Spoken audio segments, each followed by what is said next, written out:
So I'll actually give a moment. Kelly, can you see it? Is there anyone that needs to be let into the meeting still? It looks like we're live, although I don't see the, okay. We have some attendees coming in. I'm not used to having any power on my screen, so I need to make sure that I did it correctly.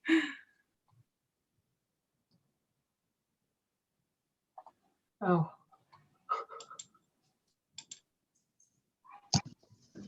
Yeah, it looks like everyone's in.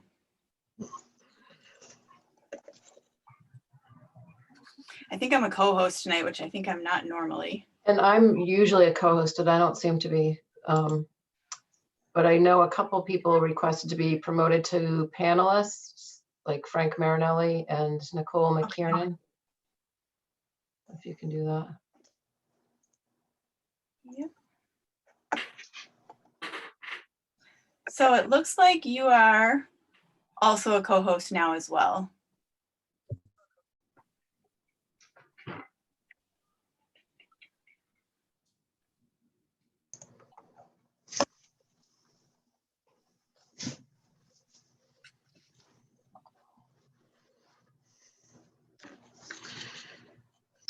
Okay, I think we're set now. Kelly, if anyone needs to present, can I ask you to handle that aspect of it? To handle which aspect? If anyone else wants to present that doesn't to share their screen? Yeah, do you mind doing that? No. I have done it before, but not while chairing, so I'm afraid I will get thrown off, if that's all right. Okay. All right, thanks everyone for your patience. So I'm going to go ahead and begin our meeting. Good evening, everyone, and welcome to the Conservation Commission meeting of May 6th, 2021. My name is Heather Charles Liss, and I'm the chair of the commission. This meeting is being held remotely in accordance with the Town of Braintree's temporary emergency policy for remote participation under the open meeting law pursuant to Massachusetts Executive Order of March 12, 2020. The town is using Zoom software for this meeting. The information for joining the meeting by audio or video is posted with the agenda on the town's website, along with the web link for accessing plans and other materials relevant to the items on the agenda. In accordance with the open meeting law and the Town of Braintree's policy, this meeting is being recorded by the town. If any participant wishes to record the meeting, please notify me now so that I may inform all other participants.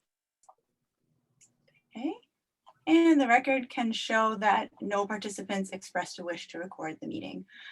For commissioners, in accordance with the Town of Braintree's guidance for remote meetings, roll call votes must be taken in all matters requiring a vote. Commissioners in attendance tonight include myself, Chris Hayward, Kimberly Croa, Joyce Albrecht, Diane Francis, and Peter Williams. We'll now begin our agenda with public hearings under the State Wetlands Protection Act and the local Braintree Wetlands bylaw. For each hearing, I'll come to the applicant representative first for a presentation or an update. Then I will ask staff of Kelly Phelan if she has any additional comments. The commissioners will ask questions or comments as they see fit, and then I will open it to members of the public for every item as well. Just a reminder that for any permits that we vote on tonight, the original decisions will be issued and mailed to the applicants, but there will be a time lag as the commission members will still need to sign the decisions. Finally, for all participants, please remember to state your name, full name, and your affiliation or your address for the record before you speak. Okay, so our first public hearing is a notice of intent for DEP file number 8-693. The address is 15 Front Street, rear. And I see that Mr. Terrell is on the line. Would you like to give us an update? And though I just said your name, if you could just state it again for the record, please. Yes, yes, Commissioner. Good evening. My name is Paul Terrell. I'm a registered professional engineer and a registered professional land surveyor this evening, representing the applicant, Mike McGough, of 1517 and 15R rear Front Street. As the commission has mentioned, as the chair mentioned, this, as you may remember, there are 3 parcels of land, 2 of them in the town of Weymouth, a smaller parcel of land called 15R Front Street, which is in the town of Braintree, and abuts the Smelt Brook, if I believe it called correctly. This project has gone through planning board approval in the town of Weymouth. It recently went through a Conservation Commission series of hearings in the town of Weymouth as well. An order of conditions is eminently to be published, I believe 21 days after our last hearing. And so that has been, it was approved both at the Planning Board and at the Weymouth Conservation Commission. Since we last met, there was a series of issues to resolve. Access along the rear to be provided for the Braintree Regional Conservation District. The owner has elected to provide a permanent use easement to the Braintree Regional Conservation District, Braintree Weymouth Regional Conservation District. A draft of that plan was submitted to the Braintree Conservation Commission. A draft deed was submitted as well. A request for a landscaping plan was made. We submitted that. Also, there was a revision to our site plan to provide kind of a stilling basin. That has also been provided. At this time, I've submitted all of the requested information to the town of Braintree, and I've read some draft orders of conditions. With that, I would defer to the agent to see if I've missed anything. No, I think that's a good summary of what's happened since the last meeting, and I drafted conditions to try to address everything that's come up. It's a little unusual drafting conditions for a project where a lot of the work happens in another town, so it is what it is. But so with that, if there's one topic of conversation I wish to have with the commissioners, is one of the conditions is relative to a reported sewer overflow on the property. The property has a sewer manhole to the right. That sewer manhole is going to be abandoned. A new sewer service out to Front Street is proposed. There has been a report to the town of Braintree that a number of years ago, this sewer overflowed. Frankly, it predates me. I've done a little bit of investigation. The owner conceded that, in fact, a number of years ago, there was a situation that resulted in an overflow.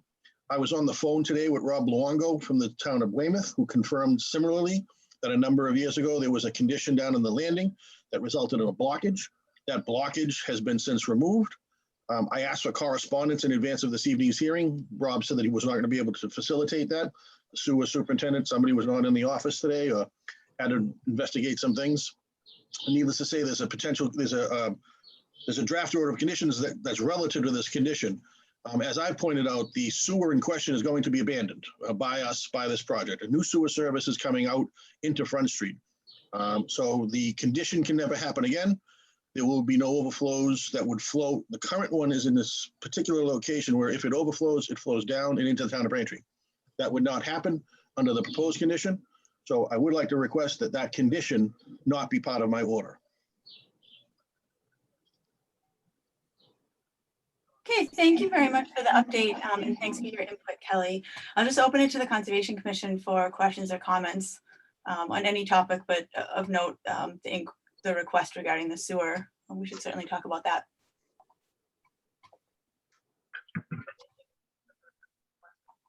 I'll start. Mr. Terrell, the condition with respect to the sewer, it talks about written confirmation that the issue's been remedied. Is it more of a concern over what that documentation is going to be, or it sounds like that really shouldn't be a problem? I'm just wondering if there's another way to word it to make sure that we have what we need and that you're not bound to do something that's getting resolved in a different way than the way that the condition is written. Thank you. I hope you don't take exception to my request. The reality of the situation is it's out of my hands. It's a municipal condition that happened downstream. The good news that I can report is that the sewer in question is being abandoned. That the service that it is, that the condition that existed that would have resulted in this, even if another blockage happened in the future, the good news to report is that sewer manhole is going to be abandoned and it won't flow into the town of Braintree. I will mention that this same was raised at the Weymouth Conservation Commission and they made no such condition for me. A couple of reminders on that, as I'd like to point out. This was a reported issue a number of years ago. There has been no reported result of it happening since. I'd also like to point out that the town is conceding that there was a condition that they've remedied. So all of this is outside of the hands of the applicant or the property owner at 15-7, 15R, 15 Front Street.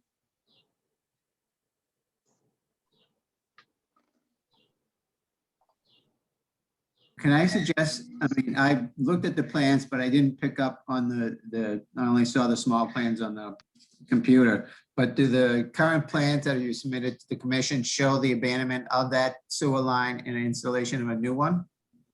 No, it shows the installation of the new. It doesn't call out the exact abandonment of it. I take no exception to a condition requiring the abandonment of that sewer. I think we could handle it. I believe that is shown on the demo plan, the abandonment.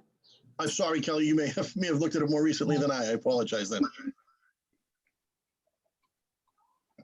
Can I say something on this topic? Just because we were provided photos from the abutters of this issue, which triggered my memory from probably, I'd say 6 years ago when I was on a site visit with the district looking at Smelt Brook, and one of them, or a couple of them, pointed out this kind of material in the parking lot, saying that it happens frequently. So there is more of a history of this overflow. And I'm not sure, abandoning a manhole is going to solve that. So I just feel like we should cover our bases here, especially since it would overflow or does overflow to the brook when it happens. In all due respect, as I said, I completely concede that condition. However, as I pointed out, the manhole in question, the guilty party, is being removed. So if it can't happen again, I don't see that. I don't see that argument. I don't agree with that. so it's physics. If there's no sewer there, then that But sewer there will be a new sewer there. I mean, there'll be there is sewer there. No, but there will be a sewer service coming out of the front of the building Into an oil water separator, which goes to the main in Weymouth, right? in Front Street. And Right. so if that was to surcharge, it would surcharge, if it was to surcharge, it would surcharge into the town of Weymouth. I don't see that, but anyway. The topography clearly indicates that. It's just, My suggestion might be to reword the condition, just that the surcharge won't happen, that there's a condition obligating that it doesn't happen as something to consider. And that way there's some enforcement mechanism in the order of conditions and takes it out of the third party concern where it's on the property. It would still be an obligation to ensure that that isn't taking place going forward. If I could suggest, so for instance, from a plumber's perspective, I can have a backwater valve placed on the sewer service such that right now the sewer that exists today doesn't have such a structure. So backing up into the sewer manhole won't back into the building, it backs and it overtops the sewer. This condition that will exist after the building is constructed, it would have to back and flood the building.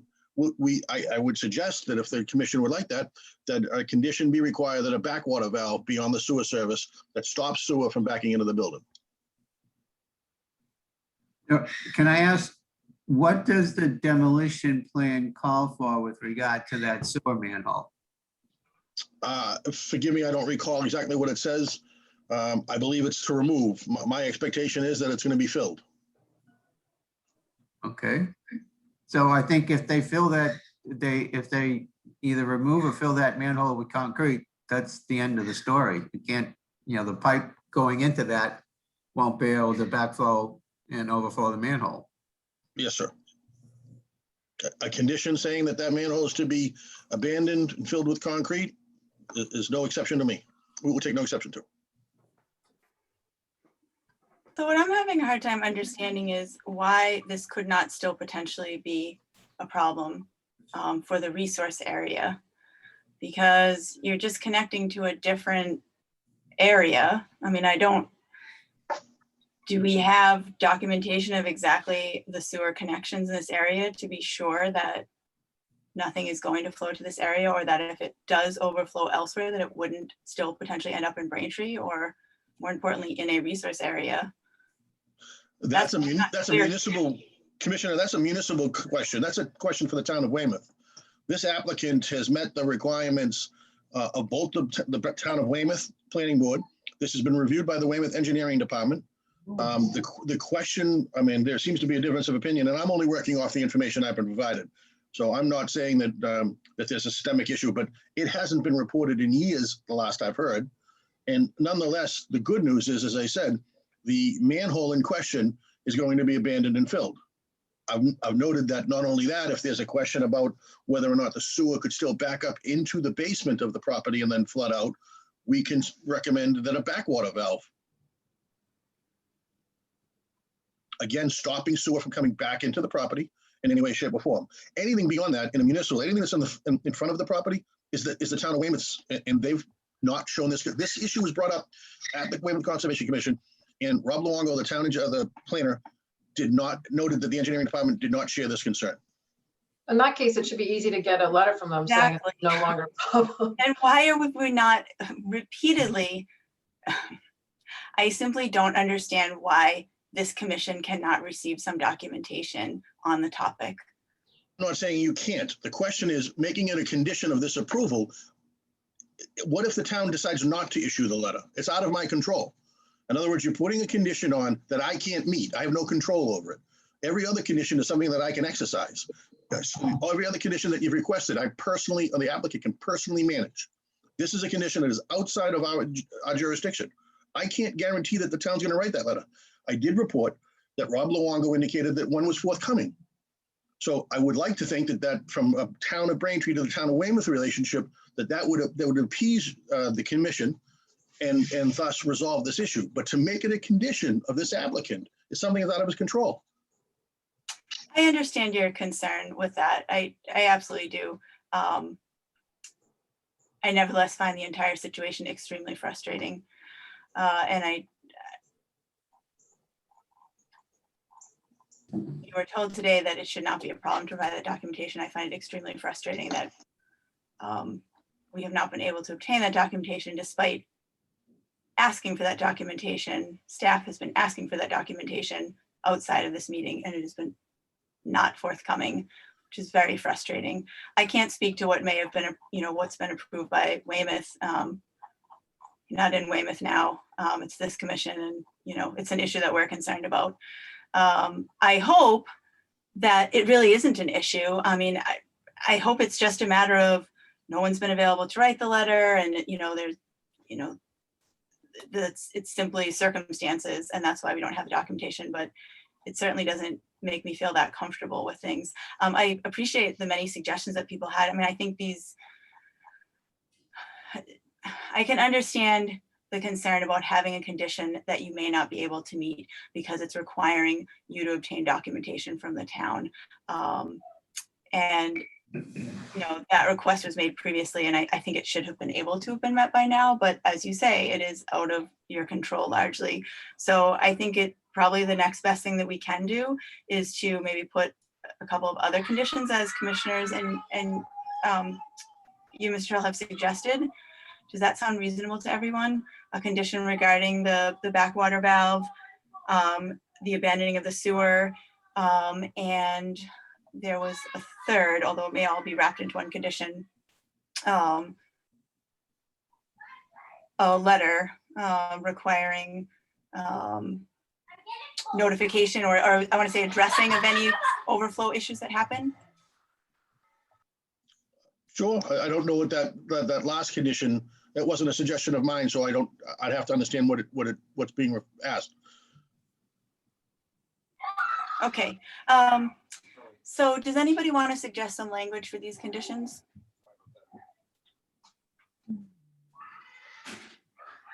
I'd be happy to if allowed. Okay, so why don't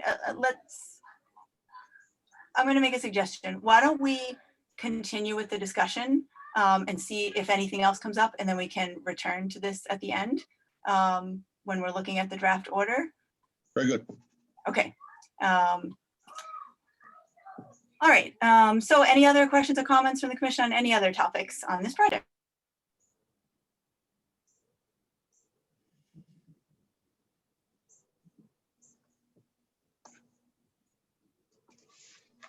Okay. I do have one other thing I wanted to ask about. So I have been out to the site, and frankly, it was nice to finally see Smelt Brook, a section of Smelt Brook I've always been curious about, but never actually observed. And what I noticed is that the area adjacent to our pavements being removed is currently lawn with some trees and some shrubs. I know some will be coming out to provide access. As I think some people may recall, I was frustrated by that at the last meeting. I understand why, but what I do think is important is to make sure that the seeding that goes in is not mowed beyond like a couple of times a year. My thought here is that having a more of a meadow as opposed to a lawn is just significantly more beneficial to the resource areas. So in terms of wildlife habitat, in terms of water quality. It didn't seem like that was a problem previously. I see a nod of agreement. Okay, great. So when we turn to the order, I might just suggest that the O&M plan be revised to reflect that, that mowing frequency. Obviously just in the Braintree portion. No objection, Commissioner. Okay, great. Thank you very much. That was the only other item I had. Anyone else? Okay, so why don't we turn to the public? Are there any members of the public who wish to comment or ask a question about 15R Front Street?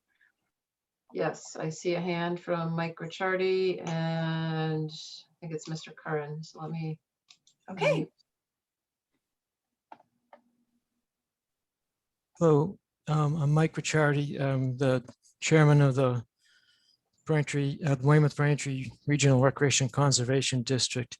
And I was just wondering if the district would get in writing the request to mow it annually, because I was wondering if the owner or some future owner might want to discuss some other maintenance schedule. I mean, we're fine with mowing it once a year, and if that's what you want, that's great. But if you gave us something in writing, then we would be able to refer to that in some point in the distant future. Is that your plan?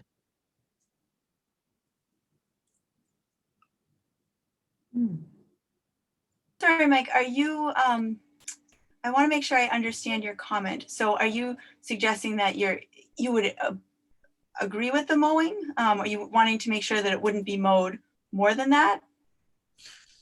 Or the opposite?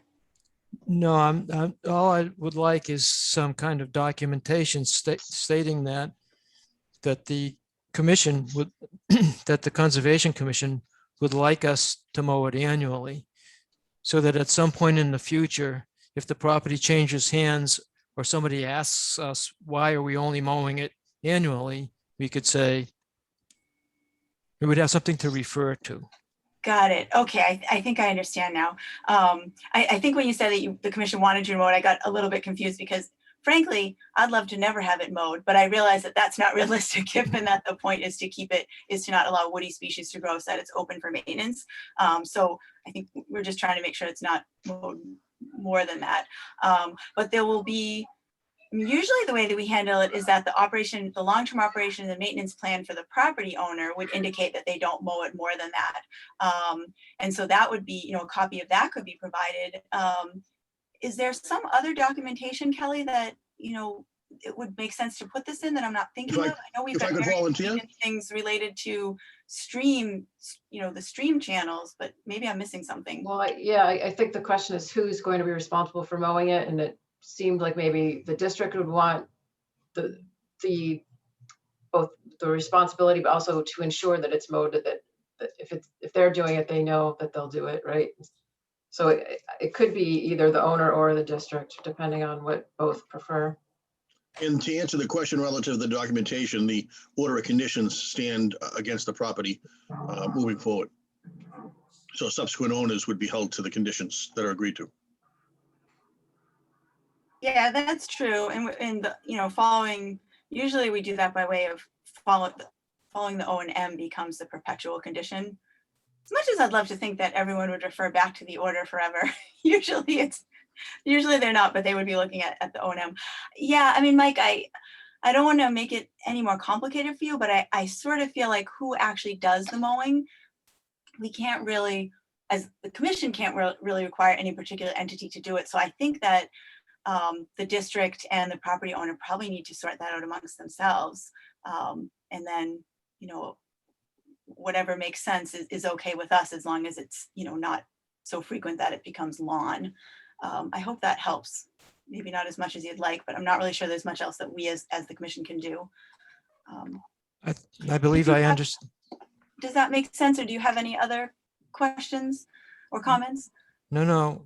I think as long as we understand that we're aiming for once a year, and we'll stick to that. And if anybody should say anything, we could, we'll cross that bridge when we come to it. It's fine. Thank you. Okay, great. Thank you very much for your input. And there was Mr. Curran waiting to comment as well?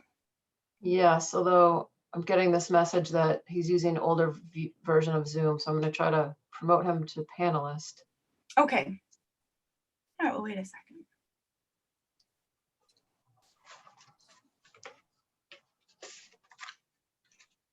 We might have the problem that we had the last time where you had to call in. I recall that. All right. Okay. There is just, I don't know if you want to, there is a condition Yeah, that. we might as well while we're waiting for him to try to get in. Sure, go ahead, Kelly. The condition 40, that the district shall mow the easement area not more than once annually to maintain it as meadow. So we maybe need to strike that and add that to the O&M, to the condition of things to be added to the O&M plan. I'm so sorry that I missed that, Kelly. I thought I had, I don't know how I skipped over that one. I thought I read through it thoroughly. I'm not sure that we couldn't have both in there.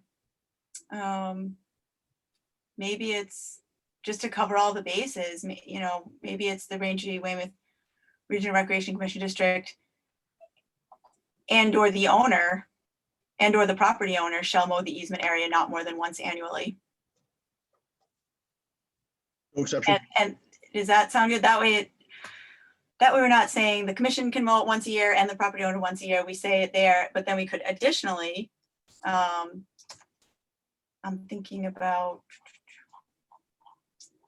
so I'm just looking for if there's a condition about the O&M plan.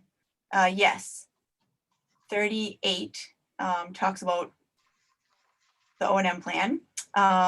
So maybe we still need to add a condition about revising it. And so I'm thinking down at condition 43, where we talk about pesticide, herbicide, and fertilizer use, that's probably the closest thing to landscaping and plantings. Maybe that section is called plantings and pesticide, herbicide, and fertilizer use. And then there could be condition 43, and right before condition 43, there could be a new condition that says, I'll just try this out. Prior to the start of work, the operation and maintenance, the long-term operation and maintenance plan shall be revised to indicate that the vegetated areas in Braintree adjacent to Smelt Brook shall only be mowed a maximum of once per year. Does that sound acceptable? Okay. Does that sound acceptable to you too, Kelly? So Sure. then, Or do you want to just add that bullet to the revisions for the O&M plan? Because there was a list of things to be added or changed to the O&M plan in 37. yeah, yep, just add it there. That's fine with me.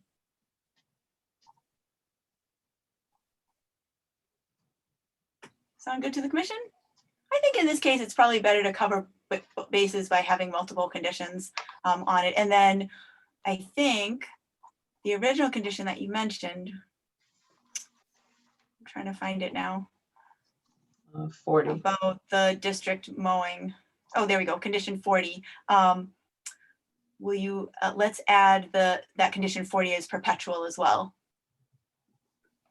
The standard perpetual condition language. So this way, if luckily someone in the future reads the order down the line or the O&M, either way, the message will get across. I think it's important enough. I mean, mowing is such an easy thing to kind of miss. This way, I think it'll be covered. All right. Do we see any sign of Mr. Curran? I do see him listed as an attendee.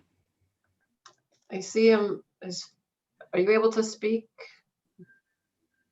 I can't hear you. Talking, yeah.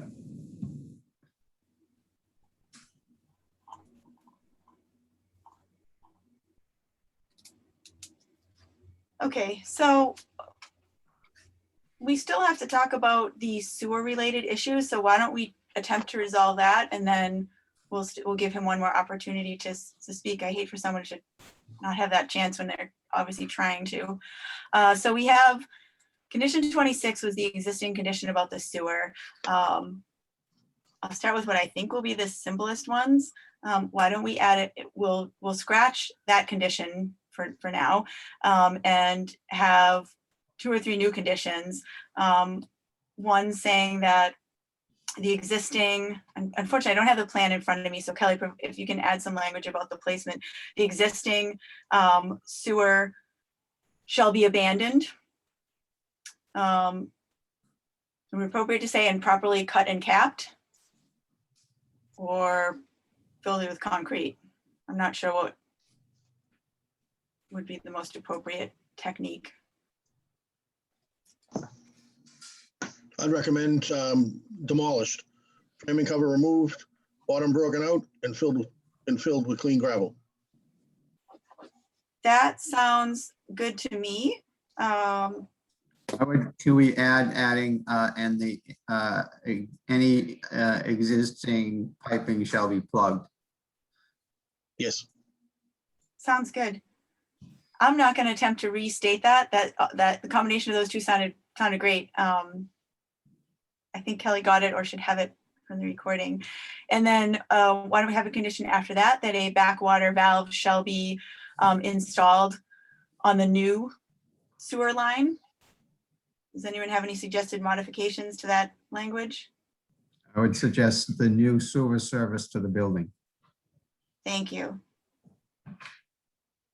There's some conditions I can do on the fly, but these sewer ones are stretching a little beyond the limits of my expertise here, or even a lot. All right, thank you, Peter. And then, Kim, I don't want to put you on the spot too much, but can you, if you have any suggested language, what you were saying, I think what you were trying to get at is that, if there were any issues that that they would be sort of reported and resolved. Do you want to comment further on that? Because I'm not quite sure what the best language is to capture that.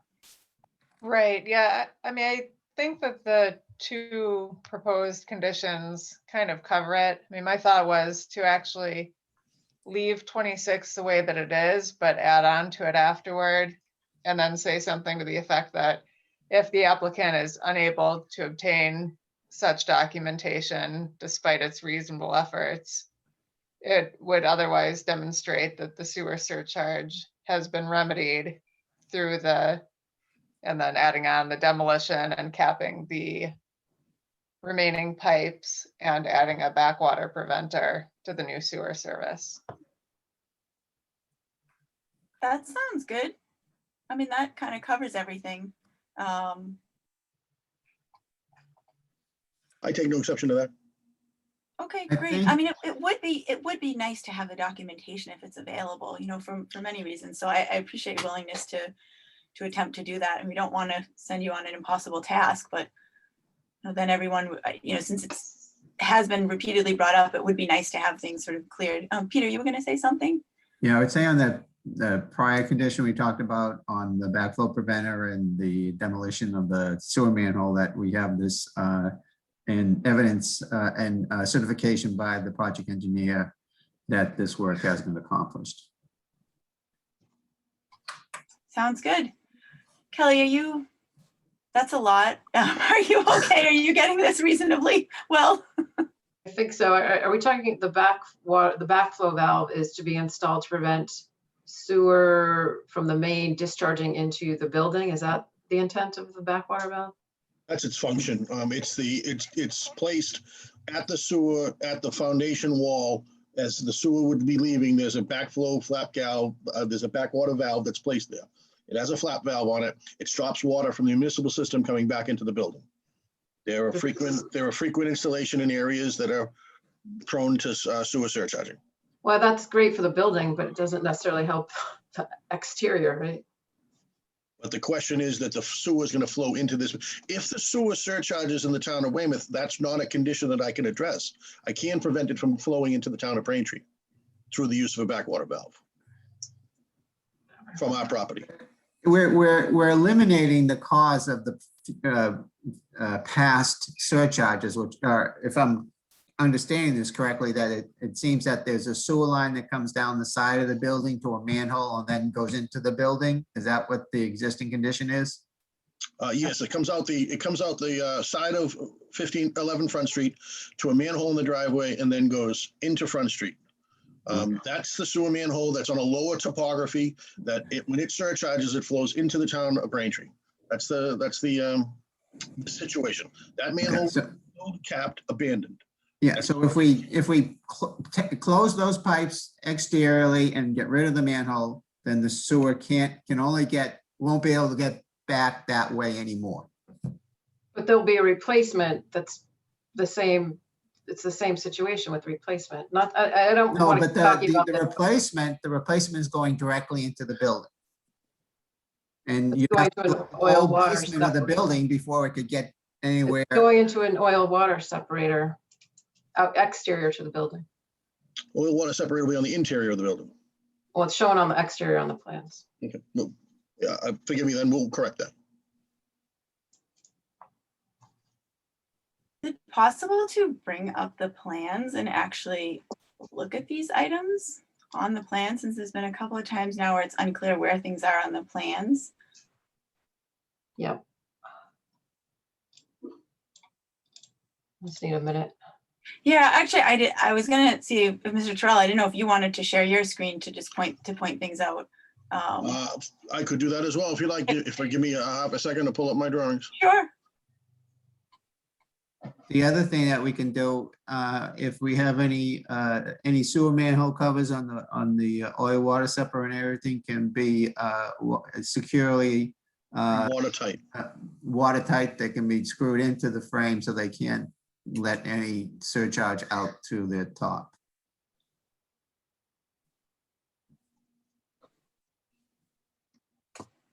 Is that a standard, is that typically done, or is that something that should be added to one of the conditions, Peter?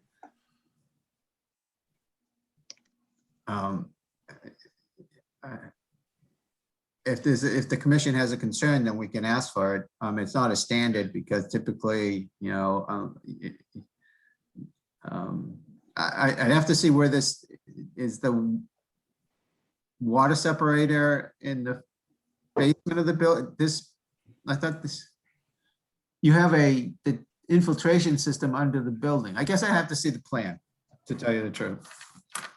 Okay, well, Kelly and I are, I'm sure, On it. feverishly looking for it. they're on it. It just seems to make sense given, the level of concern or just about this topic, and just wanting to make sure that everyone understands it. Okay, I It is a can little share. tricky since, we don't know exactly what the cause was in the past. So we just want to make sure that adding more. All right, I've started sharing my screen. Yeah, you beat me. I just got mine as well. Okay. So So on this, all right, well, so we're on the, there's Go the, ahead, go oil- ahead, do you see Kelly. my cursor? Yeah, so that's Yes. the oil water separator, right, exterior to the building. Coming out from the sewer line, coming out from the garage. I'd like to zoom in a little bit if I can. if we could go back to just, if you slide on the more, I'd just like to have everybody see the sewer manhole that's in question. So, It's right there. It's right there in the stamped sidewalk of the concrete, like right in there, right? right in the pretty much the middle of the screen. Yeah. Underneath the proposed sidewalk, you can just barely see this side of a sewer manhole. It comes out the side of the building into the manhole and then flows forward into Front Street.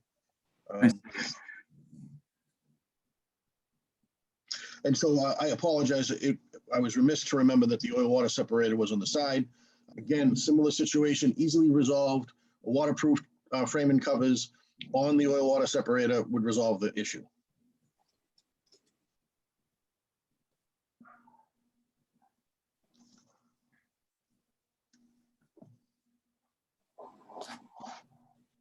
Okay, I would suggest that be part of, it should probably just be a separate condition then, Great.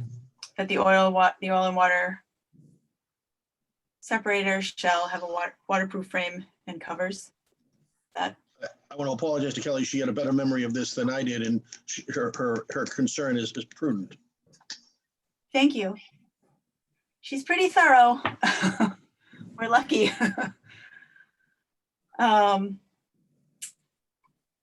Okay, it seems like that would cover that particular concern.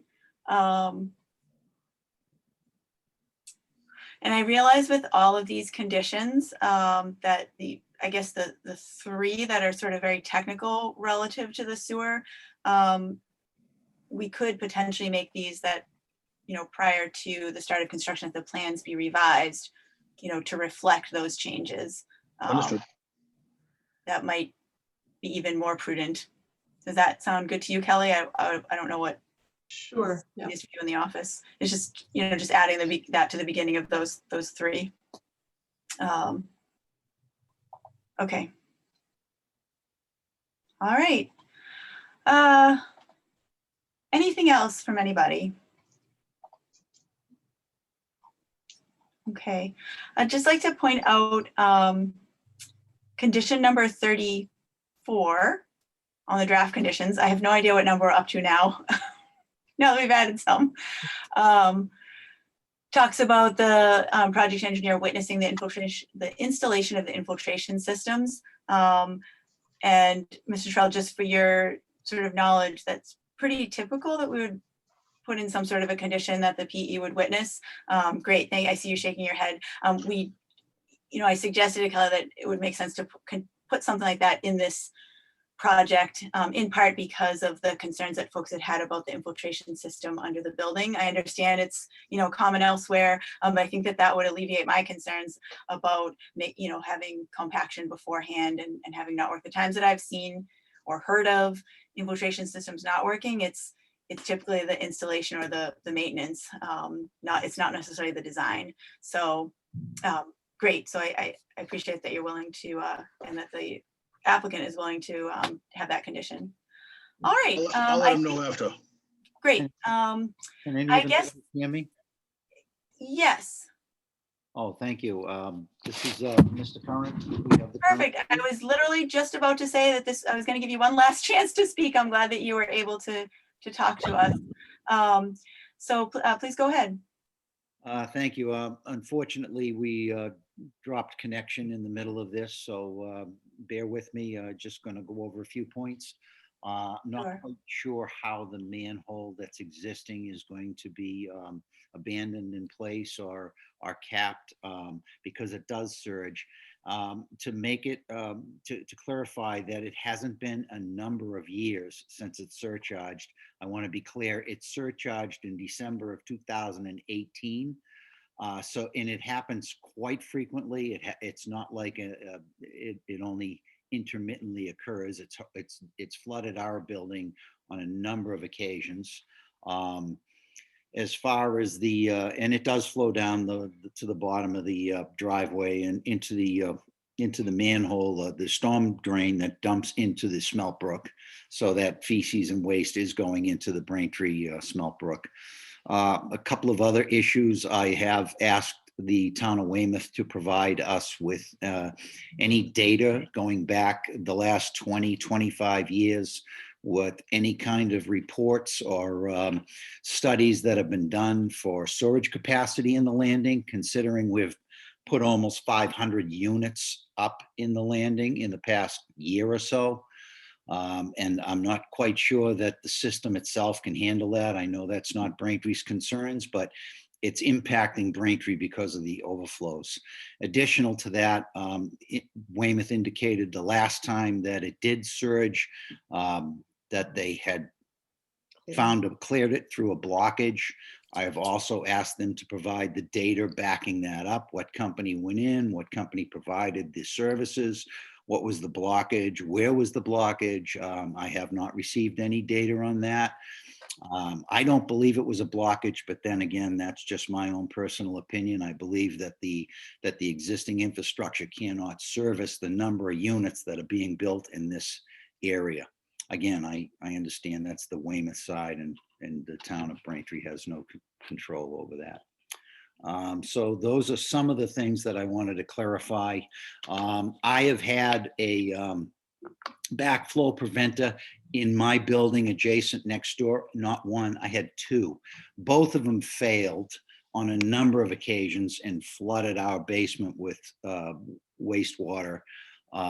They don't really work. What happens is the waste gets caught in the flapper when it comes back, and it doesn't seal tight, and it overflows. The town of Weymouth removed both of those backflow preventers from our building, came in and put literally broke up the floor of the building and put a tank in the floor so that it has to go into a macerator tank and then goes up and out through the macerator tank, so that it cannot surge back into at least the lower level of our building. It still has.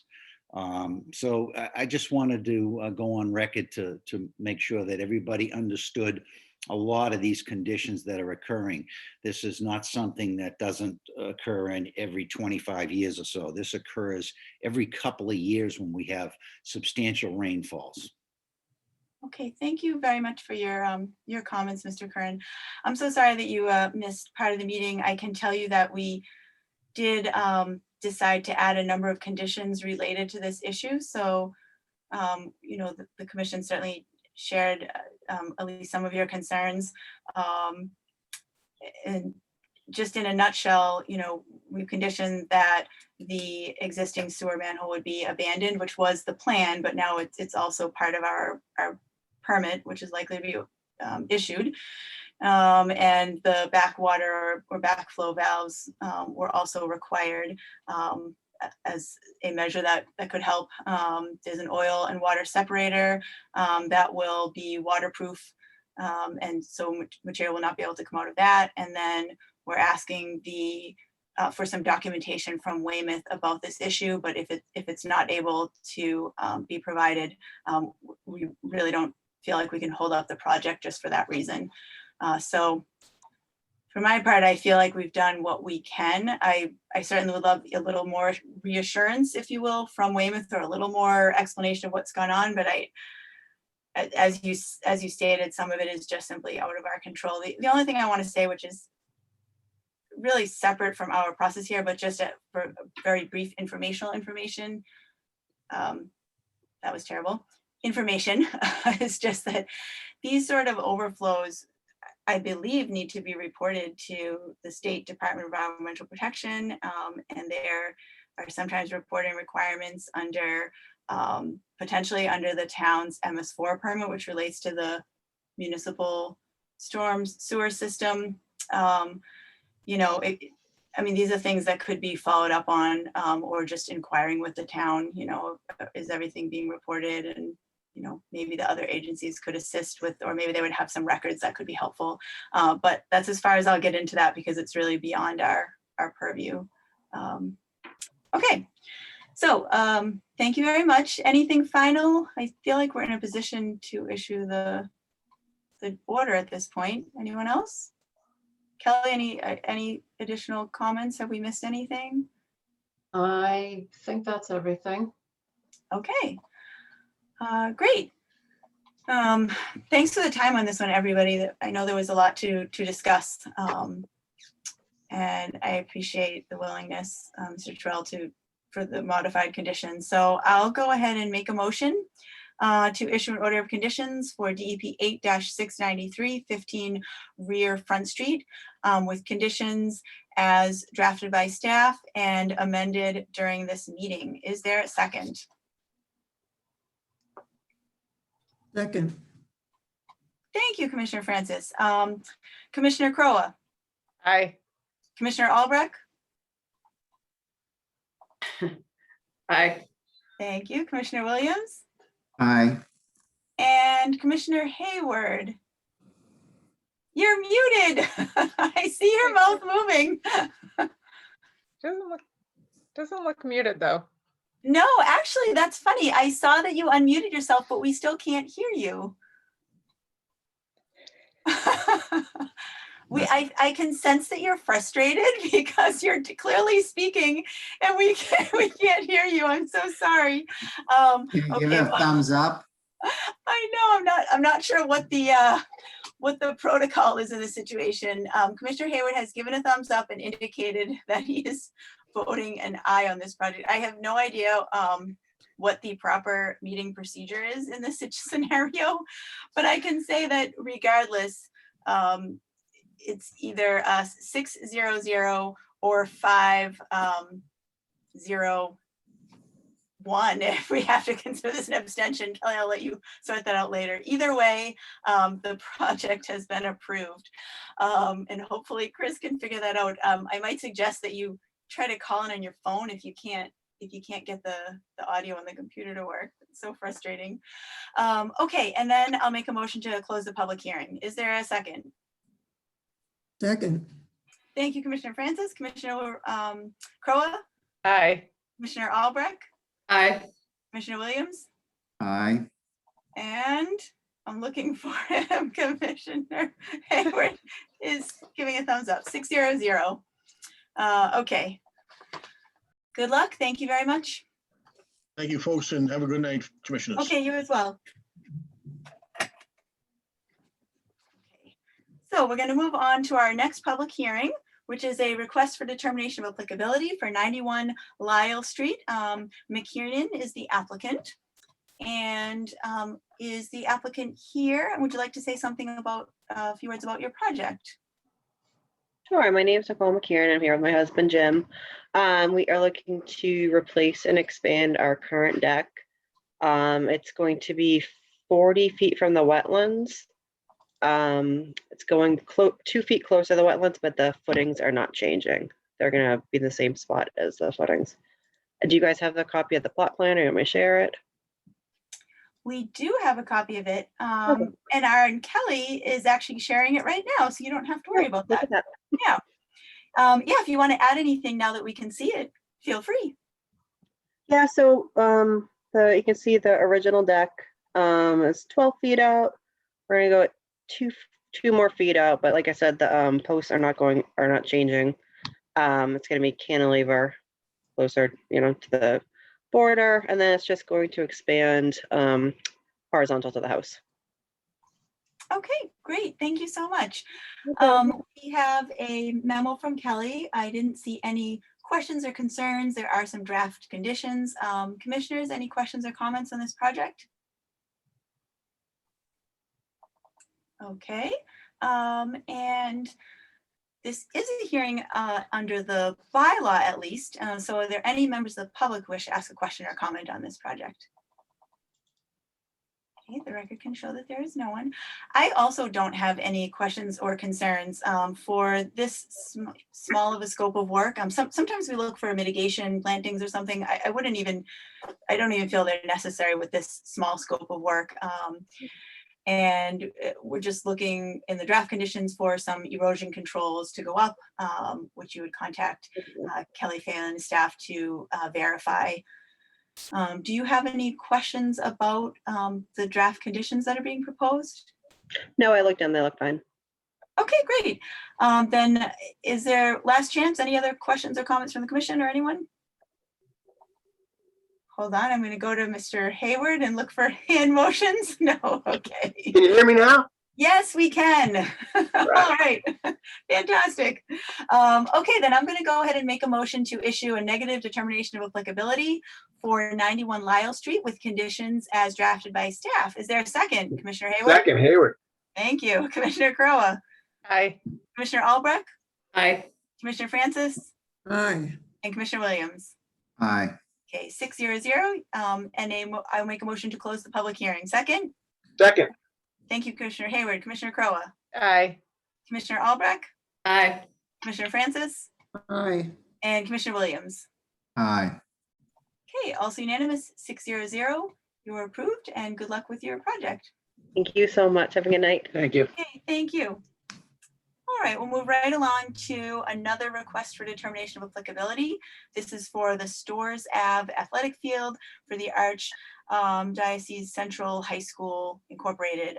This is being heard only under the Braintree Wetlands Protection Bylaw and not under the State Wetlands Protection Act due to the nature of the wetland resource area. Is someone here to present on this project? Good evening, Yes, Madam Heather, Chair. Yes, I see a couple of people. I'm not sure which one of you wants Yeah, to hi. speak. I know Austin Chartier is here from Mackenzie Engineering. I'm Frank Marinelli. I represent Archbishop Williams High School. Just wanted to let you know that Dennis Duggan, who's the president of Archbishop Williams High School, is on the call on the Zoom as well, Madam Chair. And just by way of background, a dozen or more years ago, the school made a multi-million-dollar investment in this beautiful field. We have an accessory field house. The application for a negative determination is, we met with planning and building. We're ready to go forward with a modest addition to the field house so that it can have proper locker rooms, upgraded locker rooms, coaches room, referee room, a training room, a place if there's an injury.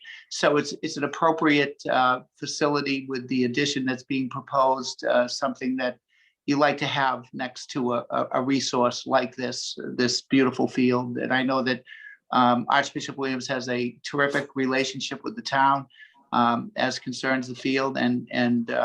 So Kelly has been great to work with on this. I think the drainage structure is up and over a hill behind the Masonic Temple property. We really don't have any impact with what we're doing here on the addition to the field house to really upgrade and have a proper accessory facility to the high school sports field. So that's the background for what we're doing. Thank you. Great. Thank you very much, Mr. Marinelli. That's really helpful. I appreciate all of you being on the meeting. Okay, I'll turn it over to the engineer then. You want to provide some more details for us? Sure, Heather, I can speak briefly. In addition to what Frank had said, I'm Austin Chartier with Mackenzie Engineering Group. I'm a registered professional engineer in Massachusetts. And we worked with Kelly in filing this RDA. To add to what Frank said, there's no expansion of the limit of work or a clearing of trees or anything like that might trigger a notice of intent. The expansion of the building is going to be in an area where there's an existing shed and a shot put field and some pavement, and it's all within an existing fenced area. As Frank mentioned, the A series flags that was flagged by Environmental Consulting and Restoration of this year in March. It is a man-made detention basin, and that was built in 2007, so after 1996. And another factor is that storm flowage that leaves the affected area will be captured by an existing stormwater system that was put in place for the field. There might be some minor modifications, and that storm flowage does not flow to the wetland in question. That's really the extent of it from a conservation standpoint, but I'm happy to answer any questions you have. Okay, thank you very much. Questions or comments from the commission?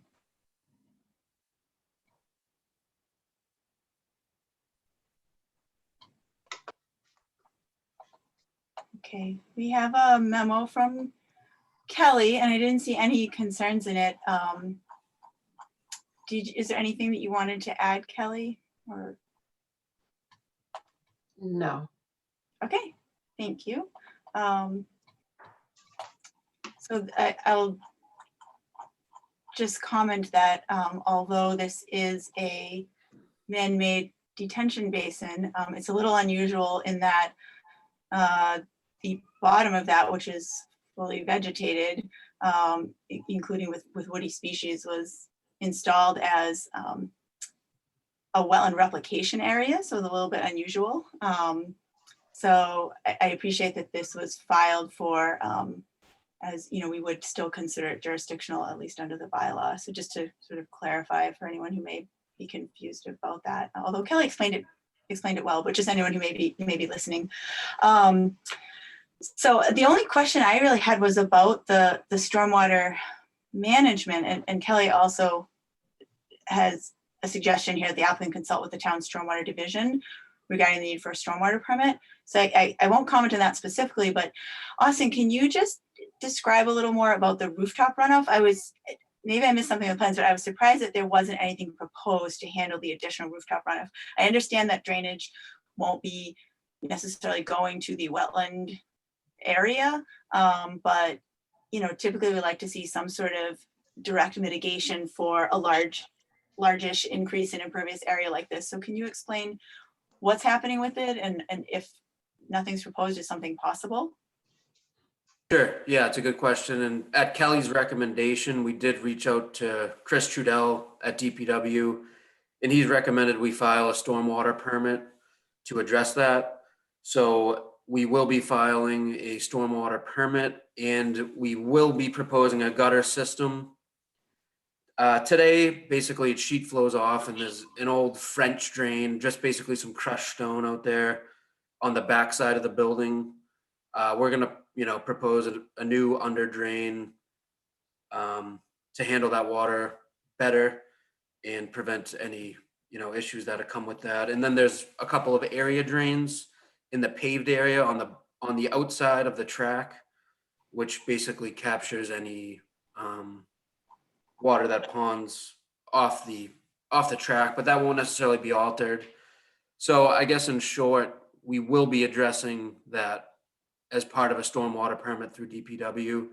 And we will, of course, be proposing erosion control when there's disturbed area, and, treating the inlet so sediment's not flowing into the existing system during construction. Okay, great. Thank you very much for already reaching out on that. Then I would suggest maybe an additional condition, just to cover things from the commission's perspective, that rooftop runoff from the approved additions shall be infiltrated on site using, I don't want to tell you exactly what methods to use here, so perhaps just using best management practices in accordance with the town's stormwater division requirements. Does that sound acceptable? Yeah, it sounds reasonable. I don't believe the plan is to infiltrate it necessarily on site. It's just to capture it and put it into the existing system.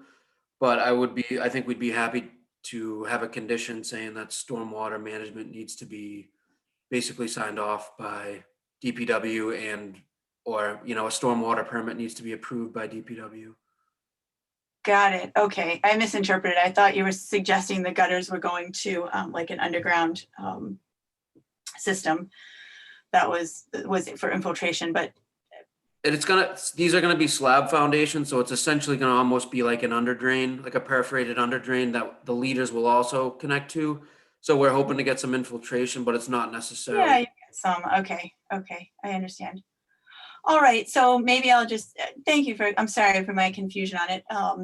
Nope. So then why don't I just simplify the condition and just say that that stormwater from the approved additions shall be managed in accordance with the town of Braintree stormwater division requirements. And that will cover it. I trust that it'll happen, but that way it's just, covered on our end as well. Kelly, did you see any issues with conditioning that? No, that's fine. Okay, great. Anything else from the commission? I can't recall if I opened it to members of the public, so I'll do so now. Anyone from the public want to make a comment or question on this project? Okay, I don't hear anything, so I think we're in a position to issue the determination. So I move to issue a negative determination of applicability for the Stores Ave Athletic Field with conditions as drafted and amended in this meeting. Is there a second? Second. Great, thank you, Commissioner Francis. Commissioner Crowe? Aye. Commissioner Albrecht? Sorry, aye. Thank you. Commissioner Williams? Aye. And Commissioner Hayward? Aye. Excellent. I'm giving you a little time now. 600. And I'll make a motion to close the public hearing. Is there a second? Second. Okay, thank you, Commissioner Hayward and Francis. Commissioner Crowe? Aye. Commissioner Albrecht? Aye. Commissioner Francis, I'll say you again, just to be clear. Aye. Okay, and Commissioner Williams. Aye. Okay, 600. You are approved. Thank you so much. Thank you very much. Nice Have to a see good you. evening. Take care. Thank you Bye. very much. Okay, thank you for being here. Take care. All right. So our next item. So we have the next two items, and I apologize. I neglected to say this at the beginning of the meeting. I'm so sorry. I hope nobody was waiting for these items. We will vote on the continuances for these. So there was a notice of intent to EP file number 8-692 for 255 Plain Street, the cemetery. And the town has requested a continuance to June 3rd, our next meeting. So I move to continue that item to June 3rd. Is there a second? Second. Thank you, Commissioner Hayward. Commissioner Crowe, Aye. Commissioner Albrecht, Aye. Commissioner Francis, Aye. and Commissioner Williams. Aye. Okay, 600. We will see them next month. And then finally, a notice of intent for DEP file number 8-684 for 345 Grove Street. The Lighting Corporation has also requested to continue to June 3rd. I move to continue that hearing to that meeting. Is there a second? Second. Thank you, Commissioner Hayward. Commissioner Crowe, Aye. Commissioner Albrecht, Aye. Commissioner Francis, Aye. and Commissioner Williams. Aye. Okay, 600. We will see them next month as well. And again, I hope nobody was waiting for those items. My apologies. I missed that they were both continued.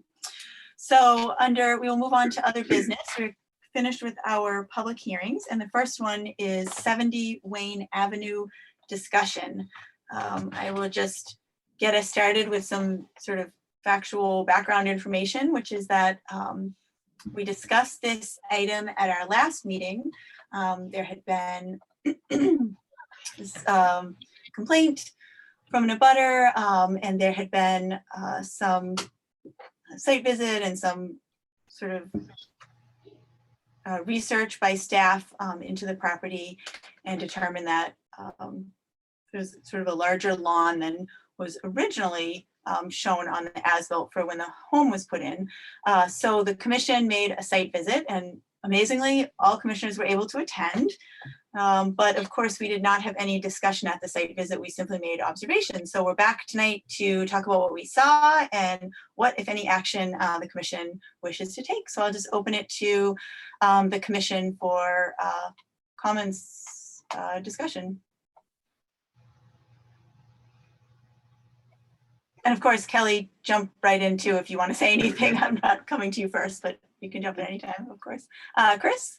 Yeah, I Go guess I'll jump in and I'll say, very interesting site, certainly, and not just 70 Wayne Ave, but the sites all around that area, including the golf course, where, there's a lot of encroachment in that area. And I just, walking in that backyard, I noticed that, pretty spongy. If that backyard wasn't to be mowed, we'd start to see vegetation coming back with absolutely facultative wetland stuff coming up. There's no question about it. But then you look down just, and we're not talking about other neighbors, but we're looking down the road there and seeing other neighbors that have, lawn right down to the water. So this, it's an educational piece for certain. We need to be telling people how important it is. And then you look at the golf course and the same thing's happening there. And I don't want to come after the golf course. I'm a golfer. I like to play, but there's things happening down in that part of the world that are causing problems for a lot of folks. So I really feel like, starting right here at 70 and spreading out and talking to people and letting them know that there are some things to be concerned about here from a resource area perspective. Yeah, I agree. Those are good observations.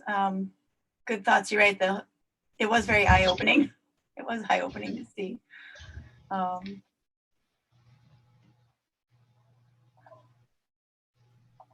So one of the things I was thinking about when I was looking at the site is, what's the condition now? But then really what was helpful for me was looking at Google Earth and going back a little bit. And,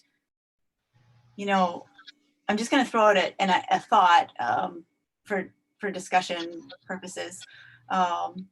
You know, I understand once somebody has, you know, here's their yard today, here's what they're used to having, change is really difficult. But I look back, so we've got an as-built that shows wetlands basically right up to the house. I mean, it's rather amazing that a house was approved in this location at all, but I mean, that's in the past, it's fine, it is what it is. But clearly the wetlands were right up to it and there was no real yard approved, which again, hindsight, right? If you're gonna put in a house, it's almost better to sort out the lawn issue up front so that it doesn't become an issue down the line. So then we have evidence of the commission going out in 2004, maybe 2005, but I know there's a letter from 2004. So there's sort of this implicit approval of whatever the conditions were at that time, which I think is reasonable. So I looked back at Google Earth and all those years, and like, let's look at 2004, 2005. I mean, since then, there's no documentation of any approvals. There's nothing, you know, there's nothing that indicates that there was an allowance to mow or expand beyond that. And in my opinion, I think it would be reasonable to require that, you know, some of that lawn be sort of abandoned and allowed to return to wetland. I know it's been a while, but when you're talking about an actual wetland, you know, a BVW, as opposed to the buffer zone, there's not the statute of limitations that you have on other types of alteration, and we have the same property owner, so sometimes that can come into play, but that's not in play. So if the commission wants to, we're certainly within our legal rights to require something like that. I also was looking at this crazy path. I mean, this huge swath through the middle of the wetland, and that one path right in the middle, that's obvious right in these images that Kelly put up, that's actually been there a long time. I mean, it goes back before 2004. So I actually, as much as it sort of pained me to see tire tracks, you know, out in the middle of the wetland, I mean, that's been there. So I actually wouldn't necessarily require that be abandoned, maybe just, you know, encourage people to not drive out there. But hey, again, if the commission went out then, we'll have to assume that they saw it and, you know, maybe and didn't take action on it. I don't know. So that's sort of my thought. I also was out there and I was looking like, well, how much of a hassle would it be for them to do this? I mean, you can see the 2005 picture that's the swing, what do you call it? Playground set, the swing set in the middle. And then you can see that in the 2009 picture. I mean, so I kind of measured from the edge of the current wetland to like the little circular area around that play set, because that kind of is where it looks like the wetlands used to end, and it's about 40 feet. So I don't know, it's a possibility. So it's something, it's an action that we could take. Maybe no one, maybe the owners probably won't be happy, but I also don't think it's unreasonable, you know, in the situation. It looked like there were furniture that have to move and maybe some stored materials. And they have that little round garden area that looked like it went in the last couple of years, would be a topic for discussion. But anyways, I think I've said enough. If anyone else wants to comment, agree or disagree, you know, whatever, just any discussion. I'm just trying to throw out my initial thoughts on it.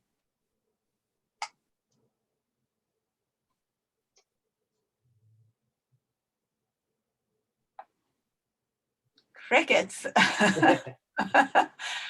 Well, I'm not opening it to members of the public because it's not a hearing. It does look like the property owner is on the line.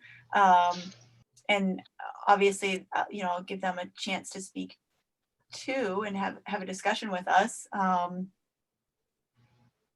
Yeah, I think my question, and based a little bit on the site visit, my question would be what the property owner thought about letting some of the back area grow in a little bit more. I am, Yeah, thanks, Kim. you know, based on the amount of time, I have some reservations with an enforcement, although I do agree that it's, you know, it's not necessarily a legal issue. It's more of a practical issue and where we go from here. But I would be curious to see what the property owner thought about it. I agree. I think they should consider letting part of the backmost part of their property go back to nature. Go back to the marshland that it is. Thanks, Diane. Anyone else from the commission? And I guess to get the people to stop driving in that trail, it would be nice if they just let that grow back to original marshland filled in with plants. Yeah. And that would discourage people driving in there. Yeah, good point. Go back to the more recent pictures, just to see, you know, what we, okay.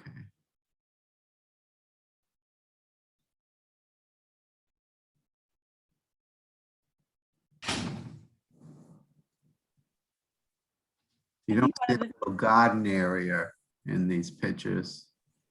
I can't see it. It's in, well, it's in one of the Google Earth images. Okay. It's in, I don't know. I see it in 2020. December 2020. No, sorry, October. I can't count October 2020. Sort of in like the bottom right corner. Okay. Oh, go on.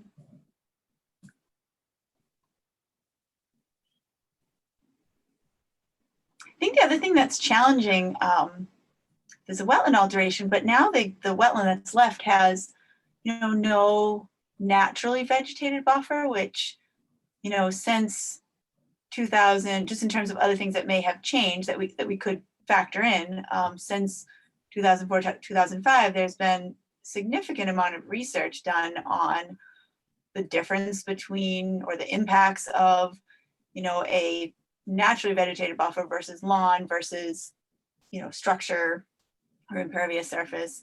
And now we know I mean, I think we always knew it made a difference, but we know how much of a difference it makes. So I think that was the other thought in my mind, is just that, you know,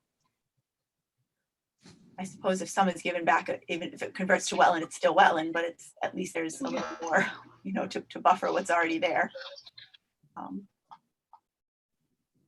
yeah, I also would be interested in hearing from the owner. Let's see, Mr. D'Antuono, do you want to make a comment or discuss this with us at all? And I can see that you're on the call. You're muted. And you don't, I mean, Yes, we're both here. Oh, good. Wow. Okay. I wasn't sure if you were waiting and didn't want to speak yet. You know, something like this, in the past, at least, the commission has always wanted to, you know, before we were to take any action, if we end up taking any action or requiring anything, you know, we try to work with people and get your input. So if you have any thoughts on this or want to respond, that would be helpful. So, like previously stated to the board, back when we had an issue with the Conservation Commission and Peter LaPola and Alan Weinberg in the filling incident, it's basically, I understand that you're looking at the as-built plan and you're thinking the BVW line is right at the edge of our back deck staircase is the way that the house was built and approved. That being said, there was an incident. We rectified the incident way back 2004, 2005.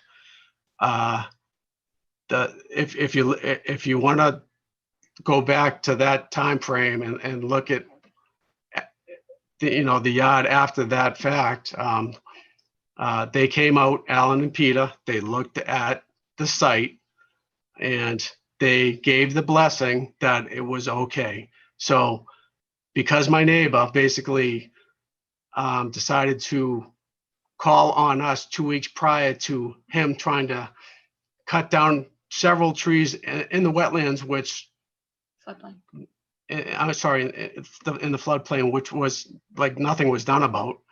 And so, here we are basically not doing anything to our land since 2004 after that order was put on us. And we did the right thing. I filed for a permit for the shed. It was a 10 by 12 foot shed in our backyard to store my tools. And the commission and the town of Braintree approved that shed to be put where it is in the wetlands, which was not the wetlands after the fact of the filling. And they were okay with it. They said, as long as it was not permanently affixed to the ground, that's fine. So that's what we did way back 18 years ago, 17 years ago. And after that, we also, when we dealt with the Conservation Commission and the Planning Board and the ZBA to get our house built, we spent 4 years with the commission to get our house built, invested $20,000 in attorney fees and everything else to do the right thing to get this house built. They said we can't have a paved driveway. So after several years, we requested that we get paved. Can we get pavers for our driveway, our front driveway? And the commission approved that. So we've done nothing wrong, except for I had concerns for our neighbor to put a driveway, Dig out his whole yard. dig out his yard, and there was discussion that he's going to dump it into the wetlands, and he was going to cut down trees in the floodplain. And all I did was bring it to the board, and here I am basically getting harassed for nothing. So I mean, if you look at the plans, nothing has changed since 2009. And the ground being squishy, and that's because it had rained. So when it rains, it comes back because of the golf course. The Monadnock River, that dam being removed, that's going to dry it out. But that's not sitting wetlands and being wet all year round. It's only when it rains, and that's because of what comes off of the golf course. I mean, if you look at it, 2009, it's exactly the same as it is right now. So we're not damaging, we're not doing anything more to what vegetation is out there. So no, we shouldn't have to, lose our yard that we have had since 2005, 2006, 2009, if you look at it. We've done nothing to expand it. We've done nothing. The changes that have happened have occurred because of the flooding as a result of the golf course. And we're not responsible for it changing now. We can't be. It's going to change. If the golf course continues to do their thing and the dam gets removed, it's going to change it some more. As you saw, that path has been there. It has been used by animals far longer than any of us have been around. And you're saying, make it go away? We can't make it go away. It's constantly being used by animals. And like one of the other commissioners mentioned, all of the abutting yards around our house have gone right to the golf course with grass. When they dug out, like I had mentioned to you guys, when my mother requested that federal grant program came out, and they brought heavy equipment into the wetlands, and they dug out trenches that drained into the river that goes to basically to Braintree Yacht Club back in the day to eliminate mosquitoes. That's where our property line stops, is at that first trench. That property line goes all the way down to here. No, but like that's where our grass line stops, is at that first trench. So this has gone on for years and years and years. The back 9 of the Braintree Golf Course was all wetlands back in the day. I understand it was back before the Wetland Protection Act in 1984, but all they did was change my property, and my father's and my grandfather's property. We've paid full taxes on this land for over 100 years. Over 100 years. We haven't asked for abatements. We haven't done nothing. We paid it's a buildable lot for the town of Braintree for over 100+ years, and it's all been flood zone. And then the golf course builds the back 9 of the golf course. It used to be a 9-hole course. Now it's an 18-hole course. How can you say that, like, we're responsible for, like, the changes in our backyard? Like, we've done Okay. nothing. Well, it's really, thank you very much for sort of explaining your perspective and some of the history. You know, there's details that, you know, we can't tell everything from the aerial imagery necessarily. I want to respond to a couple of things, and then I'll just open it to the commission, whoever else wants to say things. One thing is, you know, you may have heard me commenting on the house that I was surprised that a house was permitted there. I don't want you to think in any way that I'm suggesting that you did anything wrong. It is always surprising when something goes in that we wouldn't necessarily permit now, or that we might permit, but that, you know, maybe there would be some mitigation, or, you know, we might approach it slightly differently. But The house Is is anchored the to like house- 40 pilings the that house- we had to I drive into the understand. ground. The hou- So the we've house- had to go way I'm sorry, beyond. I'm gonna ask, I understand, I'm gonna ask you to let me just finish now. So I do not want you to think that in any way we are here because of the house at all. And I'm not surprised it's on pilings, given that it is in floodplain. It's just a little bit unusual, but nevertheless, that's not at all why we're here. There's no question about the house. I don't think you did anything wrong with the house. I don't think you did anything wrong with the shed. It does sound like you guys have tried to reach out to the town. When there was a filling issue, you resolved it. I hear your frustration about what may have gone on neighboring properties. I have some comments on neighboring properties, but I'm holding back on them right now because it's not on the agenda tonight. But maybe we will be talking about those at a future meeting. You know, we're just sort of limited to what we've advertised as items that we would be discussing. And you know, I think the changes that we're talking about are not necessarily changes to how wet the area was. It's really just, was it a wetland or not? Maybe it's a wetter wetland, maybe it's a drier wetland. The question is really just, what, you know, was it a wetland?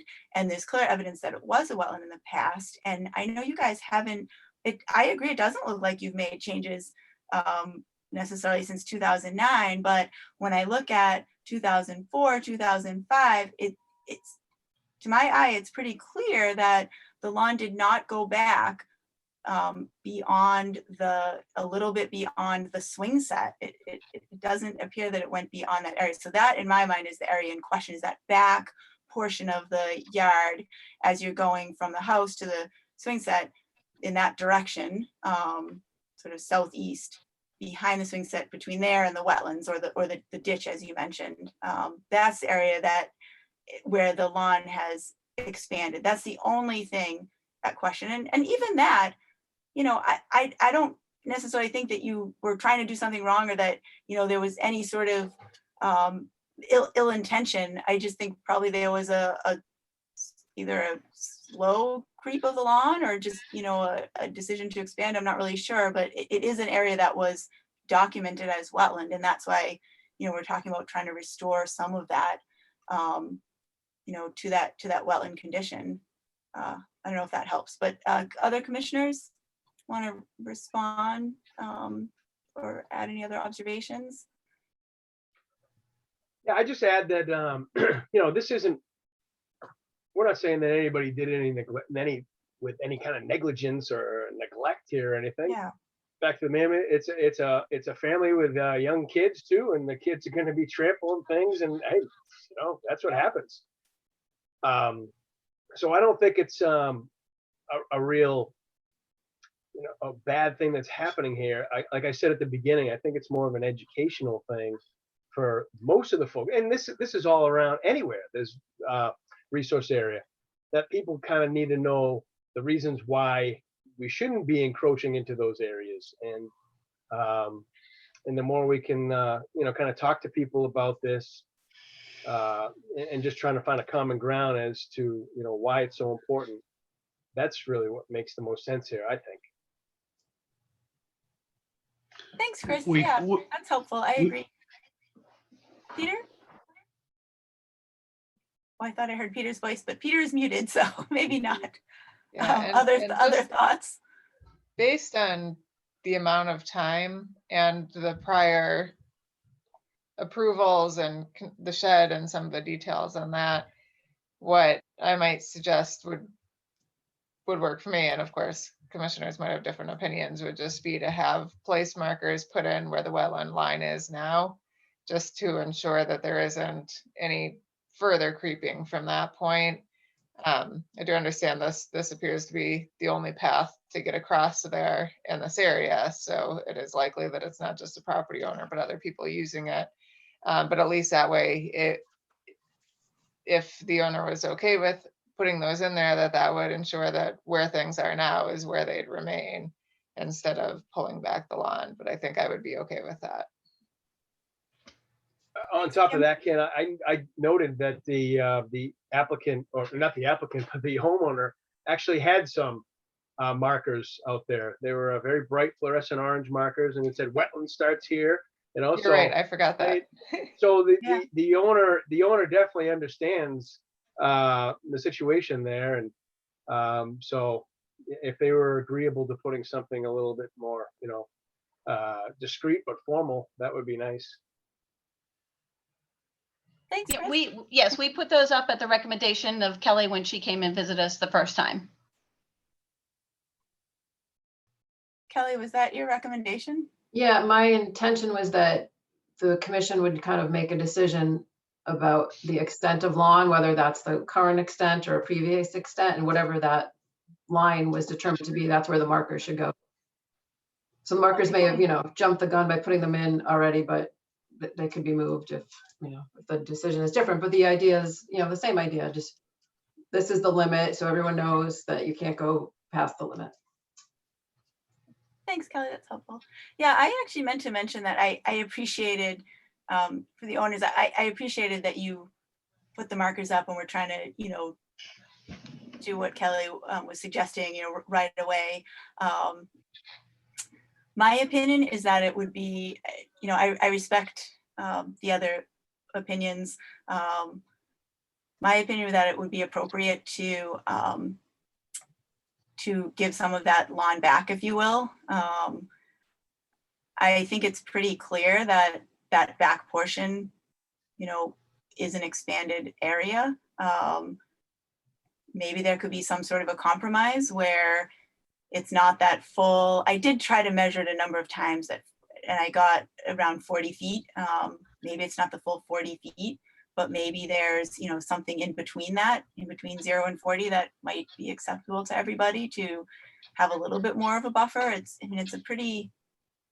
a fairly large area that, is not sort of officially approved and was wetland, but that's my opinion. So we have a few different opinions on the table, or at least a couple of different opinions. This is when I don't want to put anyone on the spot, but do any other commissioners want to speak up either? I have thought either way. Yeah, I have two comments. One, possibly even some posts on that path to limit any sort of vehicles that go down the path and limit it to pedestrian traffic. And the other thing is, if we are going to be talking about some sort of agreement, how is this going to be established? Because there's no motion or, item, it just be in the commission's minutes, and then maybe something we need to formalize this with if we go this route. Yeah, thanks, Peter. I think more than half of our property is already wetlands. It's already the vegetation that's there. That's true. It has been this way since 2009. If you go by your picture, 2009 to 2021. So I hear what you're saying. We shouldn't have to take anything back from our yard that we currently have when the majority of it is already in the vegetation in the wetlands. So we're not looking at it, or at least I'll speak for myself. I'm not looking at it. I certainly don't want to speak for the whole commission. I'll say that we're not looking at it, or at least I'm not looking at it like, what percentage of the lot is wetland versus not looking at it. I'm looking at it in a very straightforward, what was this area previously, what was permitted, and what do the regulations say? And the regulations say that you can't alter a wetland without permission, and alteration includes removal of vegetation, including mowing. So If a lawn. But who says we did that? If a lawn, the aerial imagery is clear that the lawn has expanded beyond where the lawn was when the commission, not this commission, but the past commission viewed the site. So we're And responsible this for is not, that. by the way, this is not, I don't want you to feel like you, again, that you intentionally did anything wrong or that it's sort of pointing blame. I mean, this is not an uncommon thing that happens that people don't know. And it's also not an uncommon thing for commissions to require that people put up posts. I'm not suggesting that you do a full restoration or plantings or anything of that nature. I was merely suggesting that the posts that you put in be moved further in and the area behind be left alone, not mowed, and just allowed to naturally vegetate. So there's some of that wetland gets restored. But it's not going to, that's just it, it won't. Because of the flooding that has occurred Why and has not? taken place and the chemicals that come off of the golf course, it's not going to become anything other than the grass. It's just going to become tall yard grass. It's not going to be wetland vegetation.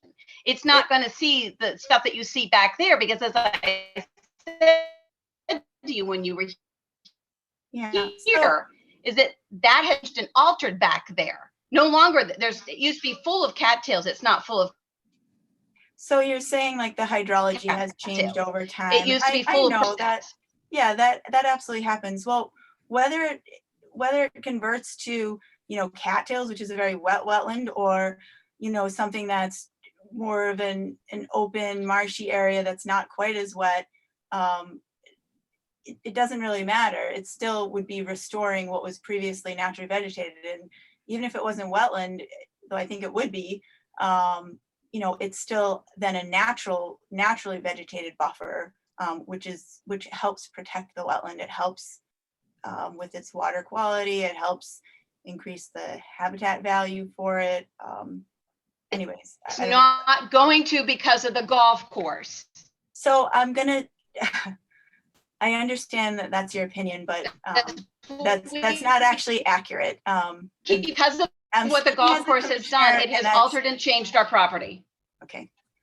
It is. That's fine. It may have changed over time, but nevertheless. I have plenty of photos. I'm going to ask you to stop now because it is my turn to speak. I am the chair of this commission, and I'm sorry, but I am going to speak now.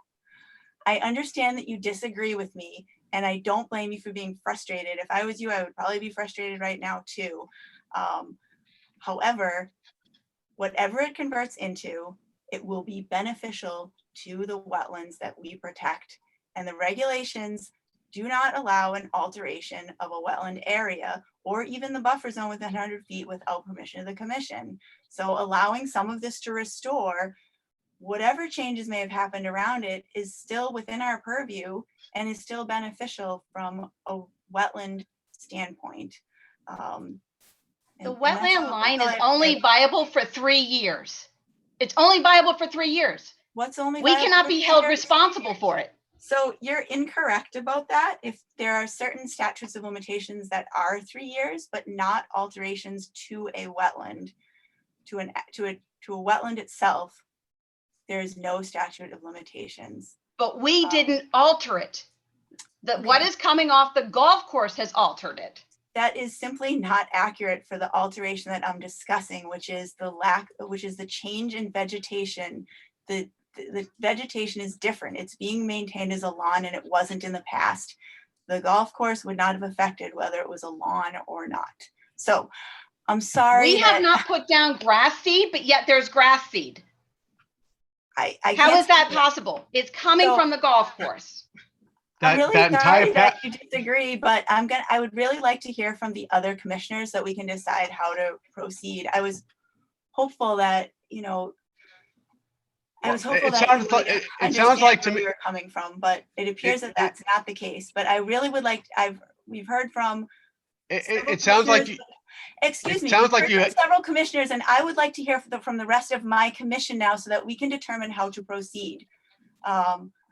I'm really sorry that you disagree with this. I'm sorry this is upsetting to you. It is not remotely personal. I know that there was no ill intention. I agree. I understand that you still don't think that anything happened that shouldn't have happened, but there was an expansion of the lawn after 2005. It's clear on the aerial imagery. So I'd like to hear from the other commissioners whether you want to take any action or if you're satisfied with the conditions as they are now. And it's this zero pressure. It's fine either way. We sometimes disagree on things and that's okay. So, but I just, you know, it appears that since we have a slight difference of opinion, some of us, we need to hear from everybody so we know how to proceed. Or if people aren't ready to decide now, and you know, I know it's getting a little heated, if we want to just put the conversation on hold till the next meeting, look at some more aerial imagery, you know, we can do that. We don't have to make any decision tonight. So what do folks want to do? Right, so I'd like to interject here just with Sure. a couple thoughts. And I think that the last point is somewhat pertinent in that to the extent there's any timeframes, I don't think that they apply here. We can wait, we can not do anything, and it doesn't prohibit us from coming back and doing something in the future. And Mr. and Mrs. D'Antuono, I agree. I understand that you're frustrated, but I would like to ask that it's just not an interruption if we get into a further discussion, and that there's a little bit more respect. We're not trying to attack you or say that you did or did not do something. We're trying to understand what the situation is out there and address it and fulfill our obligation of protecting the wetlands. With that being said, obviously none of us know exactly what happened between 2005 and 2009 as we sit on the commission and look at aerials. I have it in work, I look at aerials all the time, and based on the time that the photos are taken, sometimes it's hard to tell what has happened and sometimes it's easier, particularly if the photos aren't taken at the same time of year. From my perspective, I can see that it looks like the grass is certainly in front of the house that we talked about with the tree being removed in 2005, and it appears that the grass is behind the house in 2009.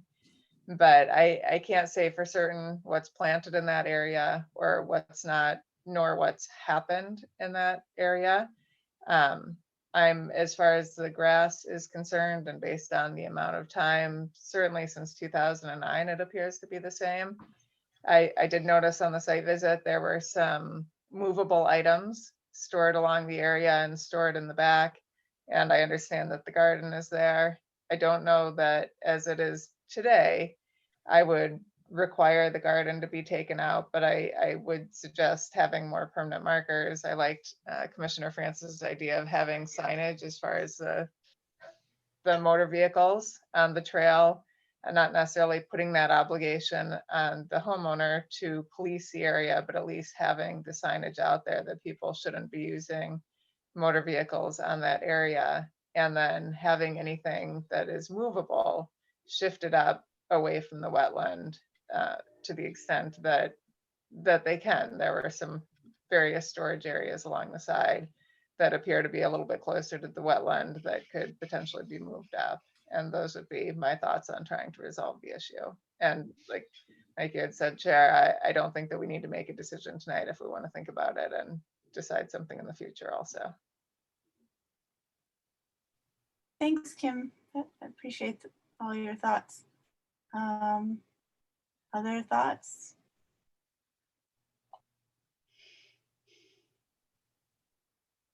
Yeah, we're here. I feel like the markers that the homeowner has installed right now,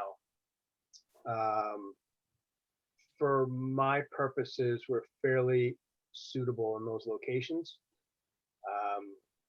I think if those markers just became more permanent, don't necessarily have to be fluorescent orange and, really a major advertisement, but just a reminder of where that location is and, how important that area is. And I think if they were to agree to just put some markers there in that location as they are currently, and as Commissioner Crower said, maybe move some of the movable objects, up further away from that wetland, I would be satisfied.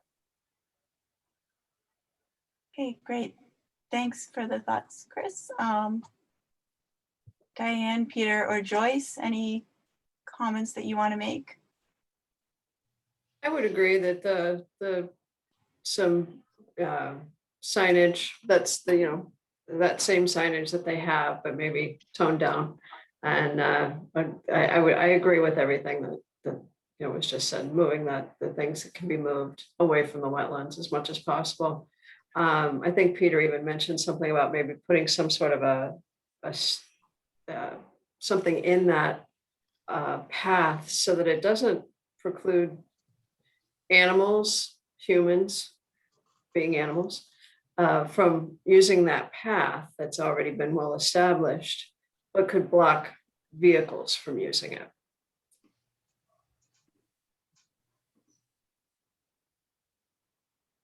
Oh, sorry, I was muted. Thank you, Joyce, for those thoughts. And Peter or Diane, any other thoughts? Well, I concur what's been said by Kimberly and Joyce, and actually Chris. So I'll leave it at that, or if we're not deciding, maybe we can wait a month or so, or just settle this now. I'm not sure. Okay, thanks for your thoughts, Peter. Kelly, do you want to add anything? I understand if you don't. I can live with the markers being where they are now and just kind of resolving this tonight, that this is the current limit is the limit in perpetuity. Okay, thanks, Kelly. Yeah, and I agree that there's no, if people are largely in agreement, I think there's no reason to not resolve it tonight. I just wanted to give that as a possibility if it just felt like we just weren't ready to make a decision, that there wasn't a time frame that we had to act within. So I can accept that I'm in the minority and wanting to move the markers further out. That's fine. That's why we're a commission and not just one person. But I agree with what everyone said. It would be good to have all of those markers are really visible. I think it would be nice to have something a little more permanent, maybe even that say, conservation area. I don't know if anyone, I'll just let somebody else suggest some language if they want to suggest something. I don't even think there need to be as many as there are out there now.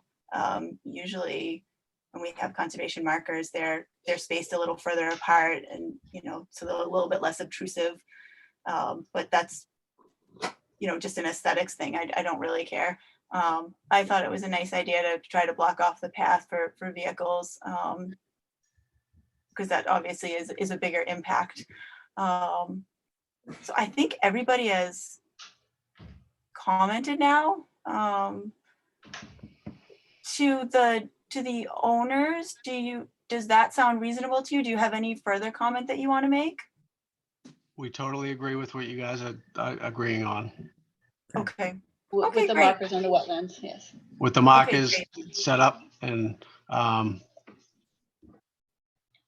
that's perfect. Okay, great. I think we were talking, oops. Sorry, go ahead, Peter. I think we were talking about three things: the markers, the vehicle prevention in the trail, and then moving some of the movable objects further away from the wetlands. Is that correct? And again, I would say, how are we going to memorialize this? Yeah, yes, we can move vehicles. What's the distance that you want them moved? I think I could speak. I would say I would like you make some suggestions, because I think anything would be an improvement, and what would work for you in accomplishing that, you can come back to the commission with your ideas on that. Yeah, basically my neighbor's house, between our house and my neighbor's house, that's not wetlands at all.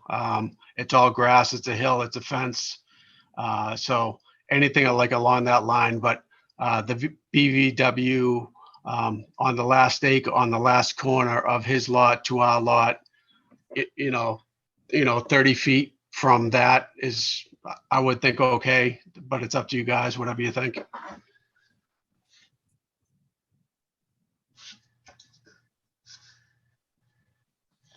That sounds reasonable to me. Same with me. Okay. All right, sounds like everyone agrees on that.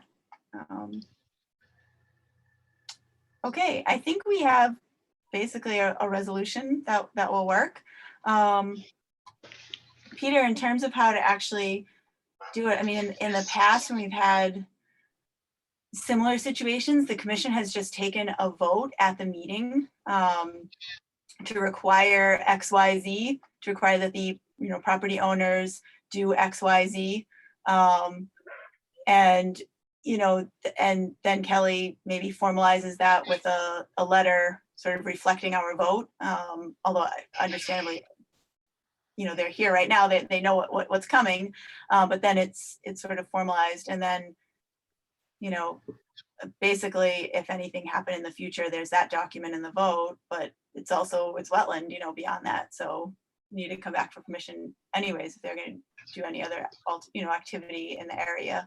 I mean, technically the commission could do a formal enforcement order, but that seems completely unnecessary in this case. I wouldn't have suggested that even from the beginning. So and it's not like that is recorded anyways.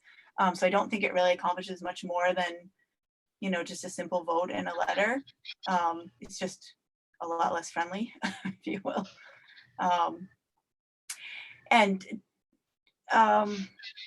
Yeah, does that sound reasonable? Yes. Okay, so I think this is definitely something that we should vote on. And I just want to say that I'm going to just let somebody else make the motion, since others sort of had the specific good ideas on this one. I can tackle it if it's just crickets, but if anybody wants to make the motion on for this one as to what's being required. I'll try to make a motion, and maybe might have to tweak it a bit here, but we're talking about 3 items. So I'd make a motion that says that where there are currently markers saying wetland area, that those markers are made a little bit more discreet and permanent, and they just say wetland resource area.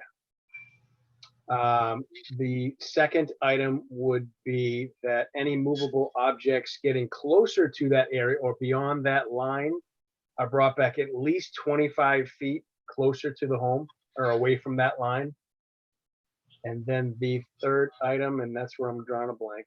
The pathway, that we have some type of a structure, a bollard, a post put in that path, maybe in 2 spots, just to deter motor vehicle entry and exits. Okay, there's a motion on the floor. Is there a second? Second. I'll second that. Okay, I think I heard Commissioner Francis first. Commissioner Williams? I assume you vote aye. Aye, I didn't know if you were. Yeah. Aye. I'm just trying to be very specific with the roll call. Commissioner Crowe? Aye. Commissioner Albrecht? Aye. Okay, and I vote aye. It is 6-0-0. And Kelly, if you could put that into a letter to sort of formally send to the D'Antuonos. And I just want to add that despite the fact that I had a slightly different opinion, I'm happy that we were able to come to some resolution, and I feel like it will be beneficial to the wetlands. And I really appreciate the D'Antuonos being cooperative and willing to work with us. I'm sorry that I had to cut you off a couple of times earlier. It's just really hard when we have people with strong opinions and the commission needs to just discuss something. So I hope you understand. It's certainly nothing personal, and thank you again for working with us. No, that's fine. Thank you very much for working with us. I really appreciate it. All your help. Okay, great. Feel free to reach out to Kelly if you have any questions about putting this in place or any questions Awesome. forward. All right, thank you so Very much. happy. All Thank right, you. good evening. Take care. Okay, good night. Bye. Okay. So let's move along to our second other business item, the order of conditions for DEP file number 8-652 for 55 Hemlock Street. This is a discussion, And this was also a quick background on this one. Again, there was we had a concern, a complaint from an abutter about runoff. And we looked at the as-built and the approved plan and did some comparison of those at the last meeting. And then the commission went to visit this site. And again, happily, the whole commission was able to go. And so I'll just open it to folks for observations or discussion.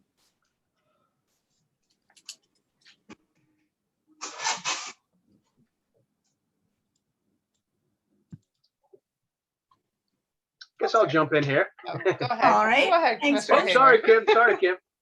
I'll jump in here and just say that, that site, it was pretty interesting. That has obviously been a wetland for quite some time, based on some of the vegetation you could see and obviously the hydrology.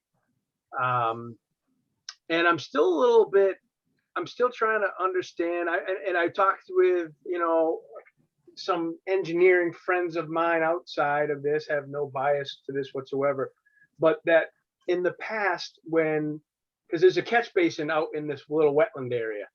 And I was curious as to, what's that all about? Because we don't allow catch basins, obviously, in wetland areas. So what was that all about in the past? And they said, well, that was probably because there was high water and this town went in some years ago, before the Wetlands Protection Act, and threw that in there to kind of, mitigate any kind of flood waters that would come up and, flood into somebody's yard. So we didn't really get to walk out there because there was standing water, but I don't know if the fill that was put in this site actually has anything to do with the water that the neighbors are seeing, because I think that this water's probably been there in the past. And, he's got a bunch of new trees. The owner here has got a bunch of new trees that are going to be fairly big shade tree species that are really going to start to soak up a lot of that water over time. So, I'd like to have more inspection of that catch basin to see what's going on there. Maybe there's a blockage, maybe there's a collapsed culvert, but I don't really know what we can do about this. In response to that, I would suggest that I think with the pictures that we received from the neighbors showing the water running along by their sheds and their bocce courts, is that was the main concern. I think they realized that wet area has been wet and always wet, but I think the neighbors were more concerned with the approximate, water along the property line there. But I as I said, I don't see something that's, could significantly change the hydraulics in that area. You're gonna get wet years and you get dry years, and again, it has been revegetated and everything, so.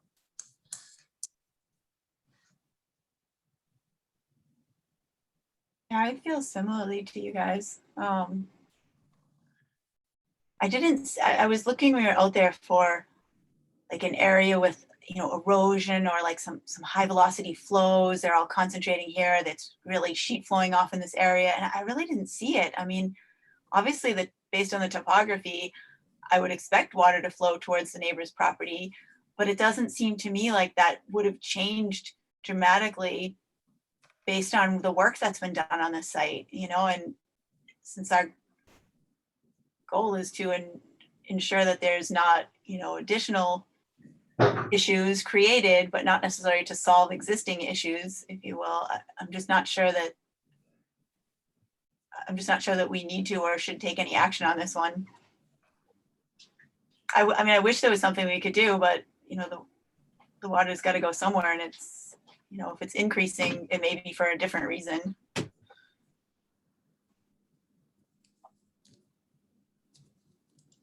Is the owner on for this project? Yes. Yes. And also Sean Hardy. And Sean's on. Yeah, I see that you're on there as well.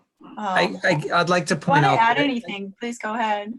Yes. So, and Kelly rightfully pointed out early on that the as-built looks different than what was proposed, but I pointed out at the last meeting in the front of that house or in front of the existing house, the reason it looks different than what was permitted is because they didn't really do any of the grading out in front of the house. So they didn't really change that area in front of the house.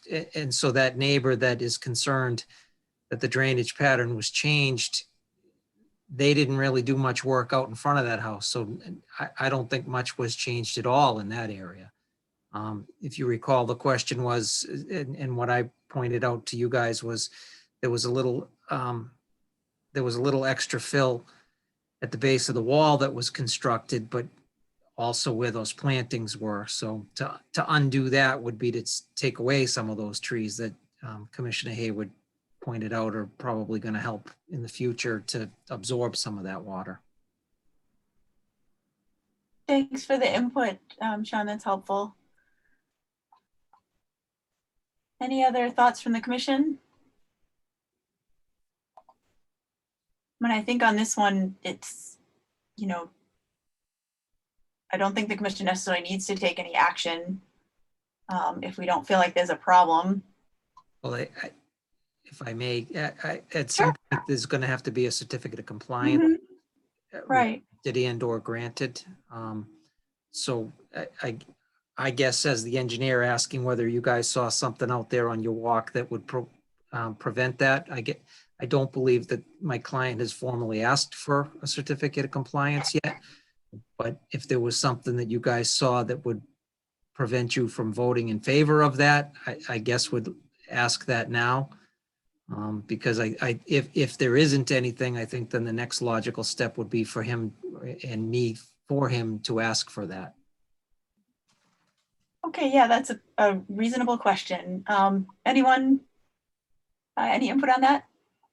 I would just respond. I'm not going to hold myself to it in the event that more information comes in between today and when that request is made. But from the site visit and the information that we have, I didn't see anything that would be problematic for a certificate of compliance. Okay. Thanks for the input, Kim. Anyone else? Okay. Yeah, I didn't either. I was not very enthusiastic about the artificial turf that went in, but having looked at it and seeing what was in the area previously, I don't think it's enough of an issue that I would necessarily not approve a COC just based on that. I made a note of a few small items that I might as well mention now, since you're asking, if you will. There is, I noticed that the silt socks are still in place in some portions of the property is north up on this plan? I guess I'll just say to the left of the pool and to the bottom of the plan. North is generally up. I think it is on this one. Not always. Not always though. I just clicked off on, I have it also queued up to go. So north is kind of up at 11 o'clock. Aha, see, let's take an assumed compass heading and say that it's straight up to the west and the south of the pool. I spotted some silt sock that was still in there that should come out. I also saw in the slope to the outside the fenced area to the south of the pool, there's a little bit of like a white sand and some areas with some gravel. It doesn't frankly look like the area was like nicely graded and loamed and seeded like I would have expected. I'm not at all suggesting that happened now, that level of disturbance happened now, but if there's some smaller materials like that can just be hand raked out so that area can vegetate again, that would be great. It's just a small amount. And the nursery tags on the trees can probably come, and shrubs can come off now. And the last thing was to the southeast side of the site, there's some yard waste pretty close to the edge of the wetland there that should be pulled out, sort of smothering the natural vegetation and potentially creeping into the wetland there. Yep. None of that is a huge problem, but might as well bring it up now. Yep. And And that was why the big one was the artificial turf. I know that question was asked last time, but if you guys aren't necessarily opposed to that, I'm certain that our client can do some of that cleanup and formally apply for the certificate of compliance if there's not anything else. Anything else? I remember from the last time we talked about the turf, I don't think anyone else had like a big issue with it, right? I think Commissioner Williams brought it up, whether or not it was like impervious or not, or. Yeah, that's true. I'm okay with it. Okay.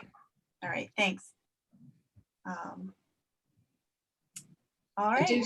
I do see a hand up. Oh, thanks, Kelly. If somebody else wants to speak, you can. Hello. Riley Ridge. No, it's John Ronan. My name is John Ronan. I'm the abutter. And I'd like to say a few words. Sure, Mr. Ronan, you can.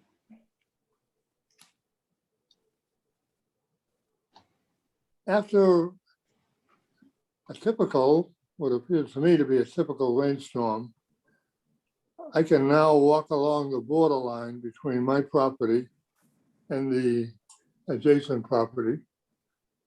And I can see water streaming over what appears to be a retention wall that was built, which essentially changed the elevation at the end of his property where it abuts mine, changed it maybe 2 feet, increased the elevation 2 feet. And it runs along most of the border that I have with the property in question, as well as the neighbor's property. And it all began, it was dry for 23 years. I believe that's my best guess as to how long the shed has been there. And about at the end of some construction work or whatever you might call it, in September or so past, the flooding started to occur regularly after rainstorms.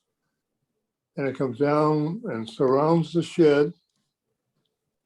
And not far from the shed, there is a junction box, which is sort of an electrical feed station for the irrigation system. It actually covers that. And this is all new. And if you walk along the property on my side of it, you can see the lines of boulders that are put in place next to the newly planted trees, which are aimed to retain the new grade that's been established there. Kelly has walked the length of this area and has seen the water flowing, and we've taken pictures of it. And I think the pictures tell the story by themselves, but you cannot see it well unless you're observing it from my property. There is a problem there, and I'm concerned about the use of the shed as well as the potential hazard of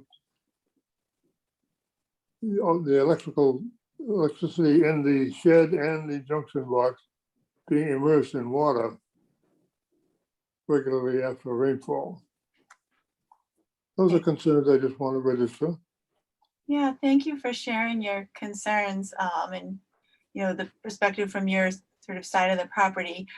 We did, when we were out there, I know at least I think all the commissioners made a point to sort of look over to your property and from multiple angles to sort of see what was going on there and where might the concern be. It's clear that there's some water that comes through there. It's clear that you're kind of at a low point. I think the question with this project is just whether what's been done would have dramatically changed that. And we're just not seeing evidence on the site or in the plans that has happened. And beyond that, I think to some extent we have to, like I'm relying to some extent on the expertise of the engineers as well. But I'm not unsympathetic to your, the challenges that you have with drainage and water on your property. So that's all I can say about that. Any other thoughts from the commission? You should say you're always in wetlands. I know, this is John Monier, and I have, I think, described the situation as it is. And I do believe the elevation where it borders my property and the adjoining property has been increased by 2 to 3 feet along most of its length. And that's causing puddling that is at best a nuisance and could be dangerous. And that's it. I could close it at that point. All right, thank you very much for your input. So I'll just ask the commission once more, on this item, does anybody have any further comments or wish to take any action at this time? I guess I have a question based on what the abutter had just said. That when he saw rainstorm coming, he sees water coming over the top of the retaining wall. I guess I'd want to ask the engineer, the material behind that retaining wall, did you see it going in? Do we have any idea of what went in below it? And are there any weep holes in that retaining wall that, because we haven't had a lot of rain lately, and just to see water just blowing over the top of a retaining wall would have me a little concerned. I did not see it go in, so I do not know that. There are not weep holes in it, but it's a stacked block wall, so it has those, and it's not flush with the ground behind it. It has a capstone, so again, not being out there during a rainstorm to see what the gentleman is referring to, my inspection of it, I can't envision that happening, but I say that cautiously. I don't want to say somebody's not witnessing something, but I can't picture that happening. Thank you. Sean, can you just elaborate with the block wall that you said, that type of wall? You suggest that type of wall doesn't have weep holes, correct? Is that what you're suggesting? Right, because they're blocks that are stacked with open joints next to each other. They're not mortared together. They have things underneath them and generally gravel behind them. Okay, thanks. Just a minor point, if I may interrupt. Yes, you can make another point, and then yeah, please go ahead. The water is coming through the new wall and over it. When it's raining heavily, it just cascades over it. Can I? So, and it's very easy to see, and okay, perhaps Kelly could comment on. Yeah, it sounds like. Yeah, thank you. It sounds like Kelly actually is about to comment on something. Yes, so go ahead, Kelly. We have taken pictures of this while it was leaking. Okay. Yeah, we did see those pictures. So I'm gonna let Kelly respond now. I think the area in question, I don't know if you can see my cursor, but it's where the block wall ends. There's some stones that kind of make more of a informal retaining wall. I think the block wall ends and the stones just kind of continue on, I guess, right in here. I think that's where so we saw a video of that water. Yeah, and that's kind of, I think, what the visual of water coming over the wall is actually in this spot, right? It's not really about the block wall, it's about this area here, when those stones don't really show up on this plan. Which makes sense based on the topography, I would think. Sort of sloping that direction. Right. Okay. All right. I'm not hearing that anyone wants to take any further action on this, so I think we're just need to leave it at that, and then we will look for the request for certificate of compliance. Okay, Thank you. great, thank you. Thanks to everyone for the input. All right, so let's move on to our next other business item, which is the Laurie Lane trees. Kelly, can you, I know you sent us That's information. it. Excuse me, I'm sorry, I don't know who's speaking. This is John Ridge, Mr. Ronan's son-in-law. I live next door. Yes, so the commission is not taking any other action right now. I was trying to wait my turn, but okay, if that's. Oh, I'm sorry, I didn't realize that you wanted to make a, did you want to make an additional comment?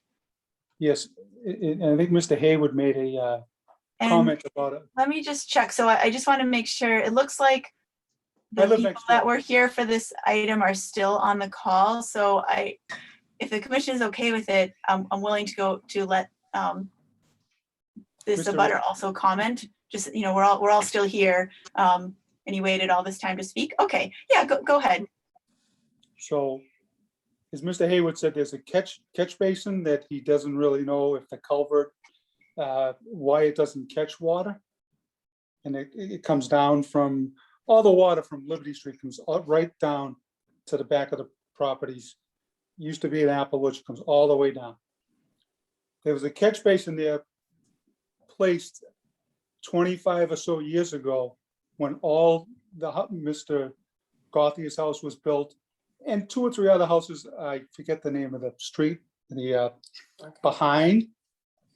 And I guess that you would say the conditions were to put that catch basin in, and that's why it was put in. Now, the water that comes down seems to be missing that catch basin. And Mr. Ronan, my father-in-law, said the water was supposed to go into that catch basin, but because of the topography or the grade, it's missing it because it was changed. Now the water is missing the catch basin, going around that, supposed to, and Mr. Gothia's property, again, changed the topography, made it higher, and now the water just keeps going into Mr. Ronan's yard. And it basically goes around Mr. Ronan's yard, behind my yard, which is fine because I really don't get much water. It goes back around and through the culvert on the other side of my property.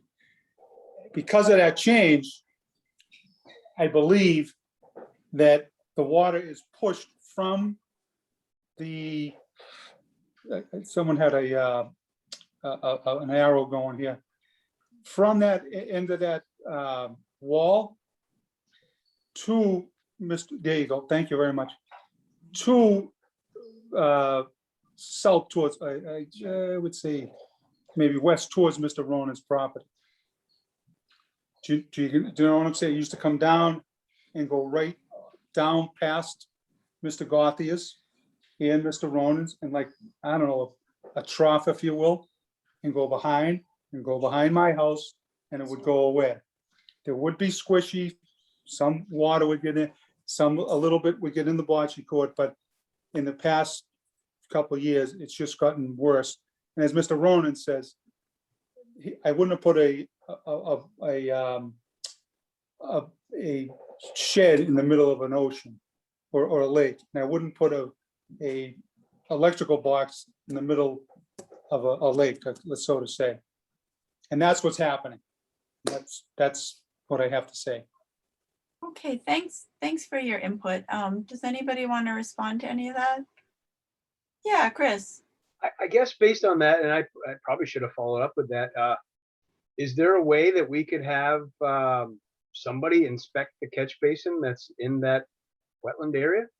Just to see, I mean, I don't know whose property it belongs to. I don't know who put it in. I don't know what it's all about, but if it's not working as it was intended to work, maybe that's causing a little bit of a problem. Although if he's talking about the water further up from the catch basin, then that doesn't really make a lot of sense. So, but I'm concerned about maybe the the working ability of that catch basin. I don't know. This is the owner The owner of which property? of 55 Hemlock Street. That catch basin is, Chris, you were out here. I pointed out where it was. Yep. That is nowhere near the area of concern that Mr. Ronan's talking about. Okay. So there's no water flowing in from that area. And if there was, it would affect my front yard. And as has been determined, the grading in the front yard, my house hasn't changed significantly. So I'm kind of at a loss here. I thought we had closed this out, but I am not really in agreement with Mr. Ridge or Mr. Ronan's assessment. None of us are engineers. We've heard from the engineers, and I would stand by the engineer's evaluation. Change because it's. Okay, thanks for that input. I don't know, messing with catch basins and wetlands makes me very nervous in general. No question about it. I fully agree. I have no idea. I really don't know what to say beyond that, honestly. And unless it's in a town easement, I'm not sure. I don't really know what could be done about it, but I think based on the information we have, it seems like the commission does not feel that action is warranted with regards to the work, specifically with regards to the work that was recently done at number 55. Now, it doesn't mean that other things aren't going on in the area. Sometimes wetlands do get wetter over time. 91-year-old man. Whether it's climate change, whether it's overall increase in impervious area, new structures in the vicinity. I mean, there can be a lot of different things going on. And whether there's a small factor here, I can't say, but we're really not hearing from the experts, and no one that those that saw the site are not really seeing anything that points the blame specifically on this project, which is really all that we could sort of comment on right now. So I really appreciate the observations, the input is helpful. But unless the commission wishes to take any further action, I'm going to move on to the next item. Okay, thank you all. I'm going to move on now to the Laurie Lane trees. Okay, so Kelly has sent us some emails about this. There was an abutter to the Laurie Lane conservation area that had some concern about dead trees and dead wood and such. And I don't think, it doesn't look like that individual is in our meeting. Do you see them, Kelly? No. Okay. Do you want to give any more background? I've been out there, so I can comment too. Yeah, I've been out there a few times over the years about similar concerns. We've tried to address, their neighbors were dumping their yard waste. So I sent a letter to all the abutters saying, please don't dump your yard waste. We had the ranger pick up, some of it as much as reasonable. And I'm very hesitant to start looking at conservation land and trying to remove dead trees or any trees really, because the whole point of it is really to kind of leave it alone and let insects live in the dead trees and birds eat the insects and just let it be some habitat around in a neighborhood. So I'm very hesitant to do anything in this situation. Okay, thanks for the input. I went out to the site. Did anybody else go out to it? Okay, then I'll just jump in. So I was excited and also a little bit dismayed to realize that this conservation area is really close to where I live, and I didn't know that it was there. So, I mean, admittedly, it's very small, but so I took the kids and we had a little adventure amongst the thorns and poison ivy and, just the wildness. It was fun. But on a serious note, I agree with Kelly. I didn't, I actually saw the the trees, in at least some of the trees in the pictures that the owner sent. I didn't see anything. I mean, I'm not an arborist, but I didn't see anything strange, like these trees all didn't appear to be affected by some disease or some unusual activity. I mean, it looked like the main tree in one of our pictures was like just looked like a really old cherry tree that, you know, they do that sometimes, and it was decayed in the middle and the top just fell at some point. And to your point about wildlife habitat, I mean, those are the sort of things that we love, like a standing dead snag like that is great habitat. And case in point, as I went to take a closer look at it, a flicker flew out of the standing dead trunk, like feet away from my head. The kids were huddled together because it surprised them so much. And it was clearly great, like just clearly it's good habitat right now. And I think probably the flicker had babies or eggs and wanted me to go away. So I did.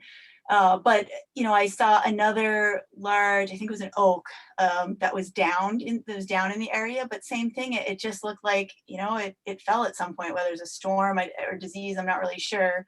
I didn't see an excessive amount of dead trees. I mean, things are starting to leaf out. So it's pretty easy to tell even for the untrained eye. And then I didn't see like an excessive amount of dead wood in the understory either. I thought, well, maybe there's like a heavy, you know, something else going on. So I just don't think the risk is any greater than anywhere else. And I mean, you know, I can't comment on what the fire department can do, but at least this area is relatively small, and it's pretty easy for us to access right from the end of Laurie Lane should there be an issue. I mean, I'm frankly far less concerned about any sort of dead trees and more the fact that there's, you know, a bit of junk that's been dumped in there and trash, and there's a ton of garlic mustard, which we tackled some of it, and barberry and, you know, invasives like that. But otherwise, you know, the interior is in pretty good shape. So I don't really think we should take action either. We don't have the resources to, even if it made sense, you know, we just don't. So I don't know, any other thoughts? I would say it's not our mission to clean up the woods. I mean, it's a natural situation and Yeah. that we should be touching. I agree. It's natural habitat. All right. Kelly, can you just relay to the owner our discussion? You know, we appreciate our concerns, but you know, we're not going to take any action right now, but you know, she can feel free to reach out if she has other concerns. I mean, I don't mind going over there again sometime if need be. But all right. I think that's it on that topic. So let's move on to the Armstrong Dam removal and Inadequate River restoration signage. And I'll just turn it over to Kelly.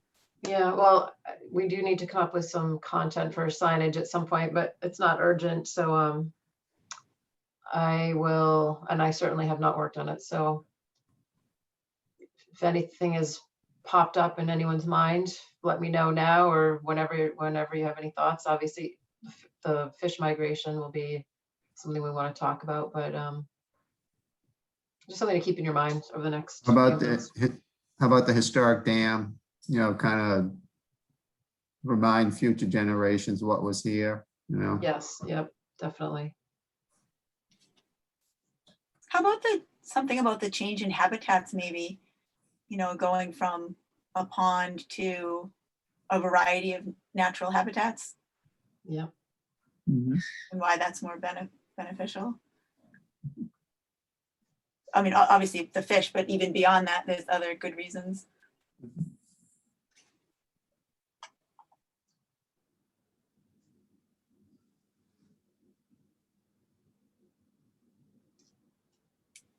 Okay. I'm sorry, I was thinking that you had more to tell us, Kelly. No, sorry. no, it really doesn't even need to be on the agenda at this point, but I think I don't know why I left it on, but. Well, got a few ideas going. Yes. You know what, if anything, I like having something like this near the end of the meeting because it's such a nice positive thing that we can feel good about. Is there a schedule when that work is going to begin? If all goes well, the fish bypass channel down at the this end, whatever, I think that's actually the northern end, that should start the next month or so. And then we're still trying to put the rest of the funding together for the overall dam removal. Okay, thank you. Thanks, Kelly. If it's not too much trouble, can you let us know, when work starts?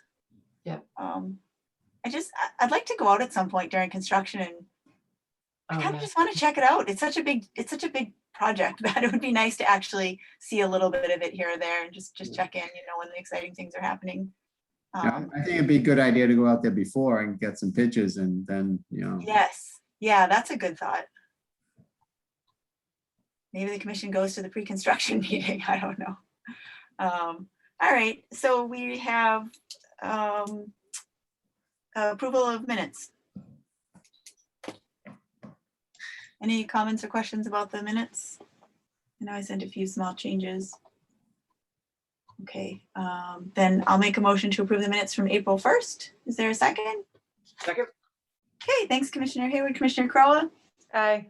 Commissioner Albrecht? I'll abstain since I was not at the meeting. Ah, that's right. Okay, Commissioner Francis? Aye. And Commissioner Williams? Aye. Okay, 501, the minutes are approved. Anything else from anybody before we adjourn?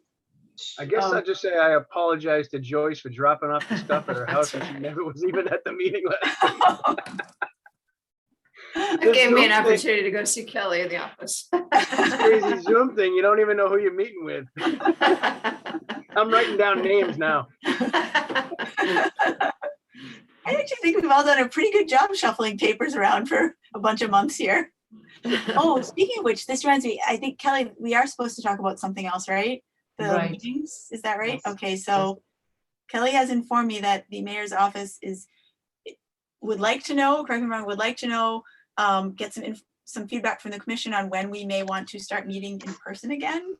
Is that accurate? That is accurate. Yep. The auditorium will be available, or, well, that would, yeah, we'd have to meet in the auditorium. How many of us are vaccinated? I am. I get my second tomorrow. Next week I'll get my second. Good. It's a good question. I actually, when I was, the two thoughts that came to my mind when Kelly asked was, one, I thought it was important to make sure that everybody who wanted to had time to get vaccinated. And I know, some people may not have had the chance yet unless you got lucky and got like right in, or were able to get vaccinated before general public. And then the other thought I had is, I don't know, and it may just be me personally, but I'd kind of like to get the Board of Health's input on when it's safe to return to in-person meetings. I mean, they're looking at the data. Maybe that's more cautious than some, I don't know, but since I was expecting that they would be chiming in on when like town hall would, everything would be back to normal. Just seemed I like, would hope that they provided input on it, but can Kelly check on that? Mhm. yeah, I wasn't really sure. Maybe, and that's true. Maybe they already did, and that's why we're getting the question, but I wasn't sure. Are we going to be meeting with masks on and 6 feet apart or like we used to meet like we? Yeah, that's a good question. I mean, I think we probably we would have to, I think, at this point, right? Based on the state guidance.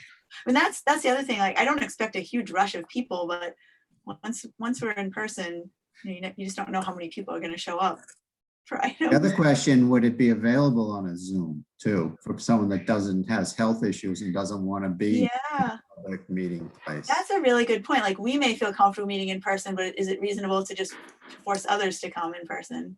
Yeah. Yeah, we had a meeting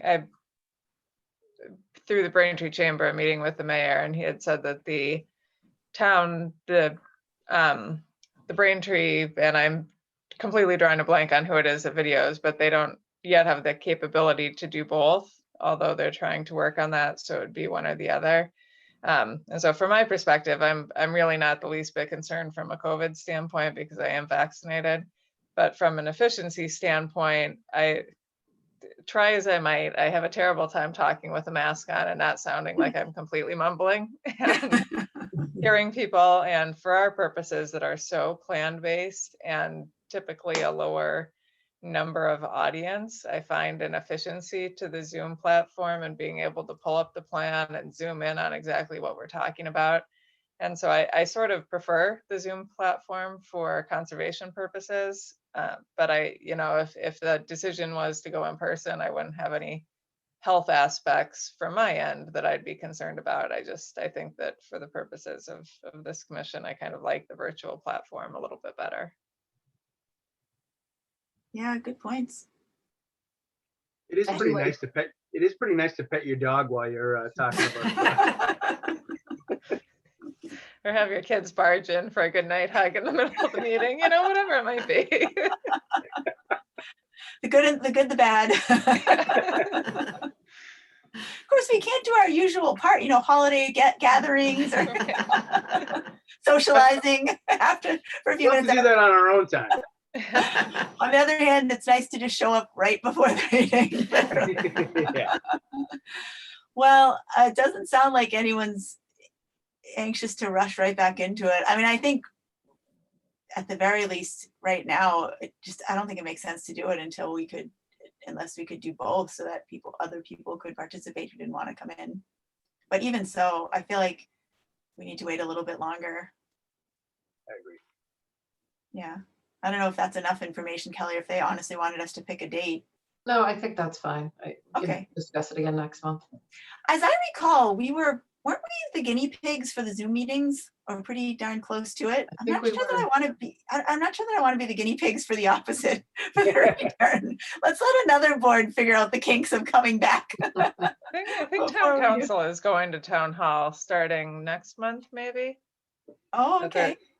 So they took the short straw on the guinea pigs anyway, but I think that's a different setup. That's much more person to person. It's not Plan B. I think that's a totally different setup.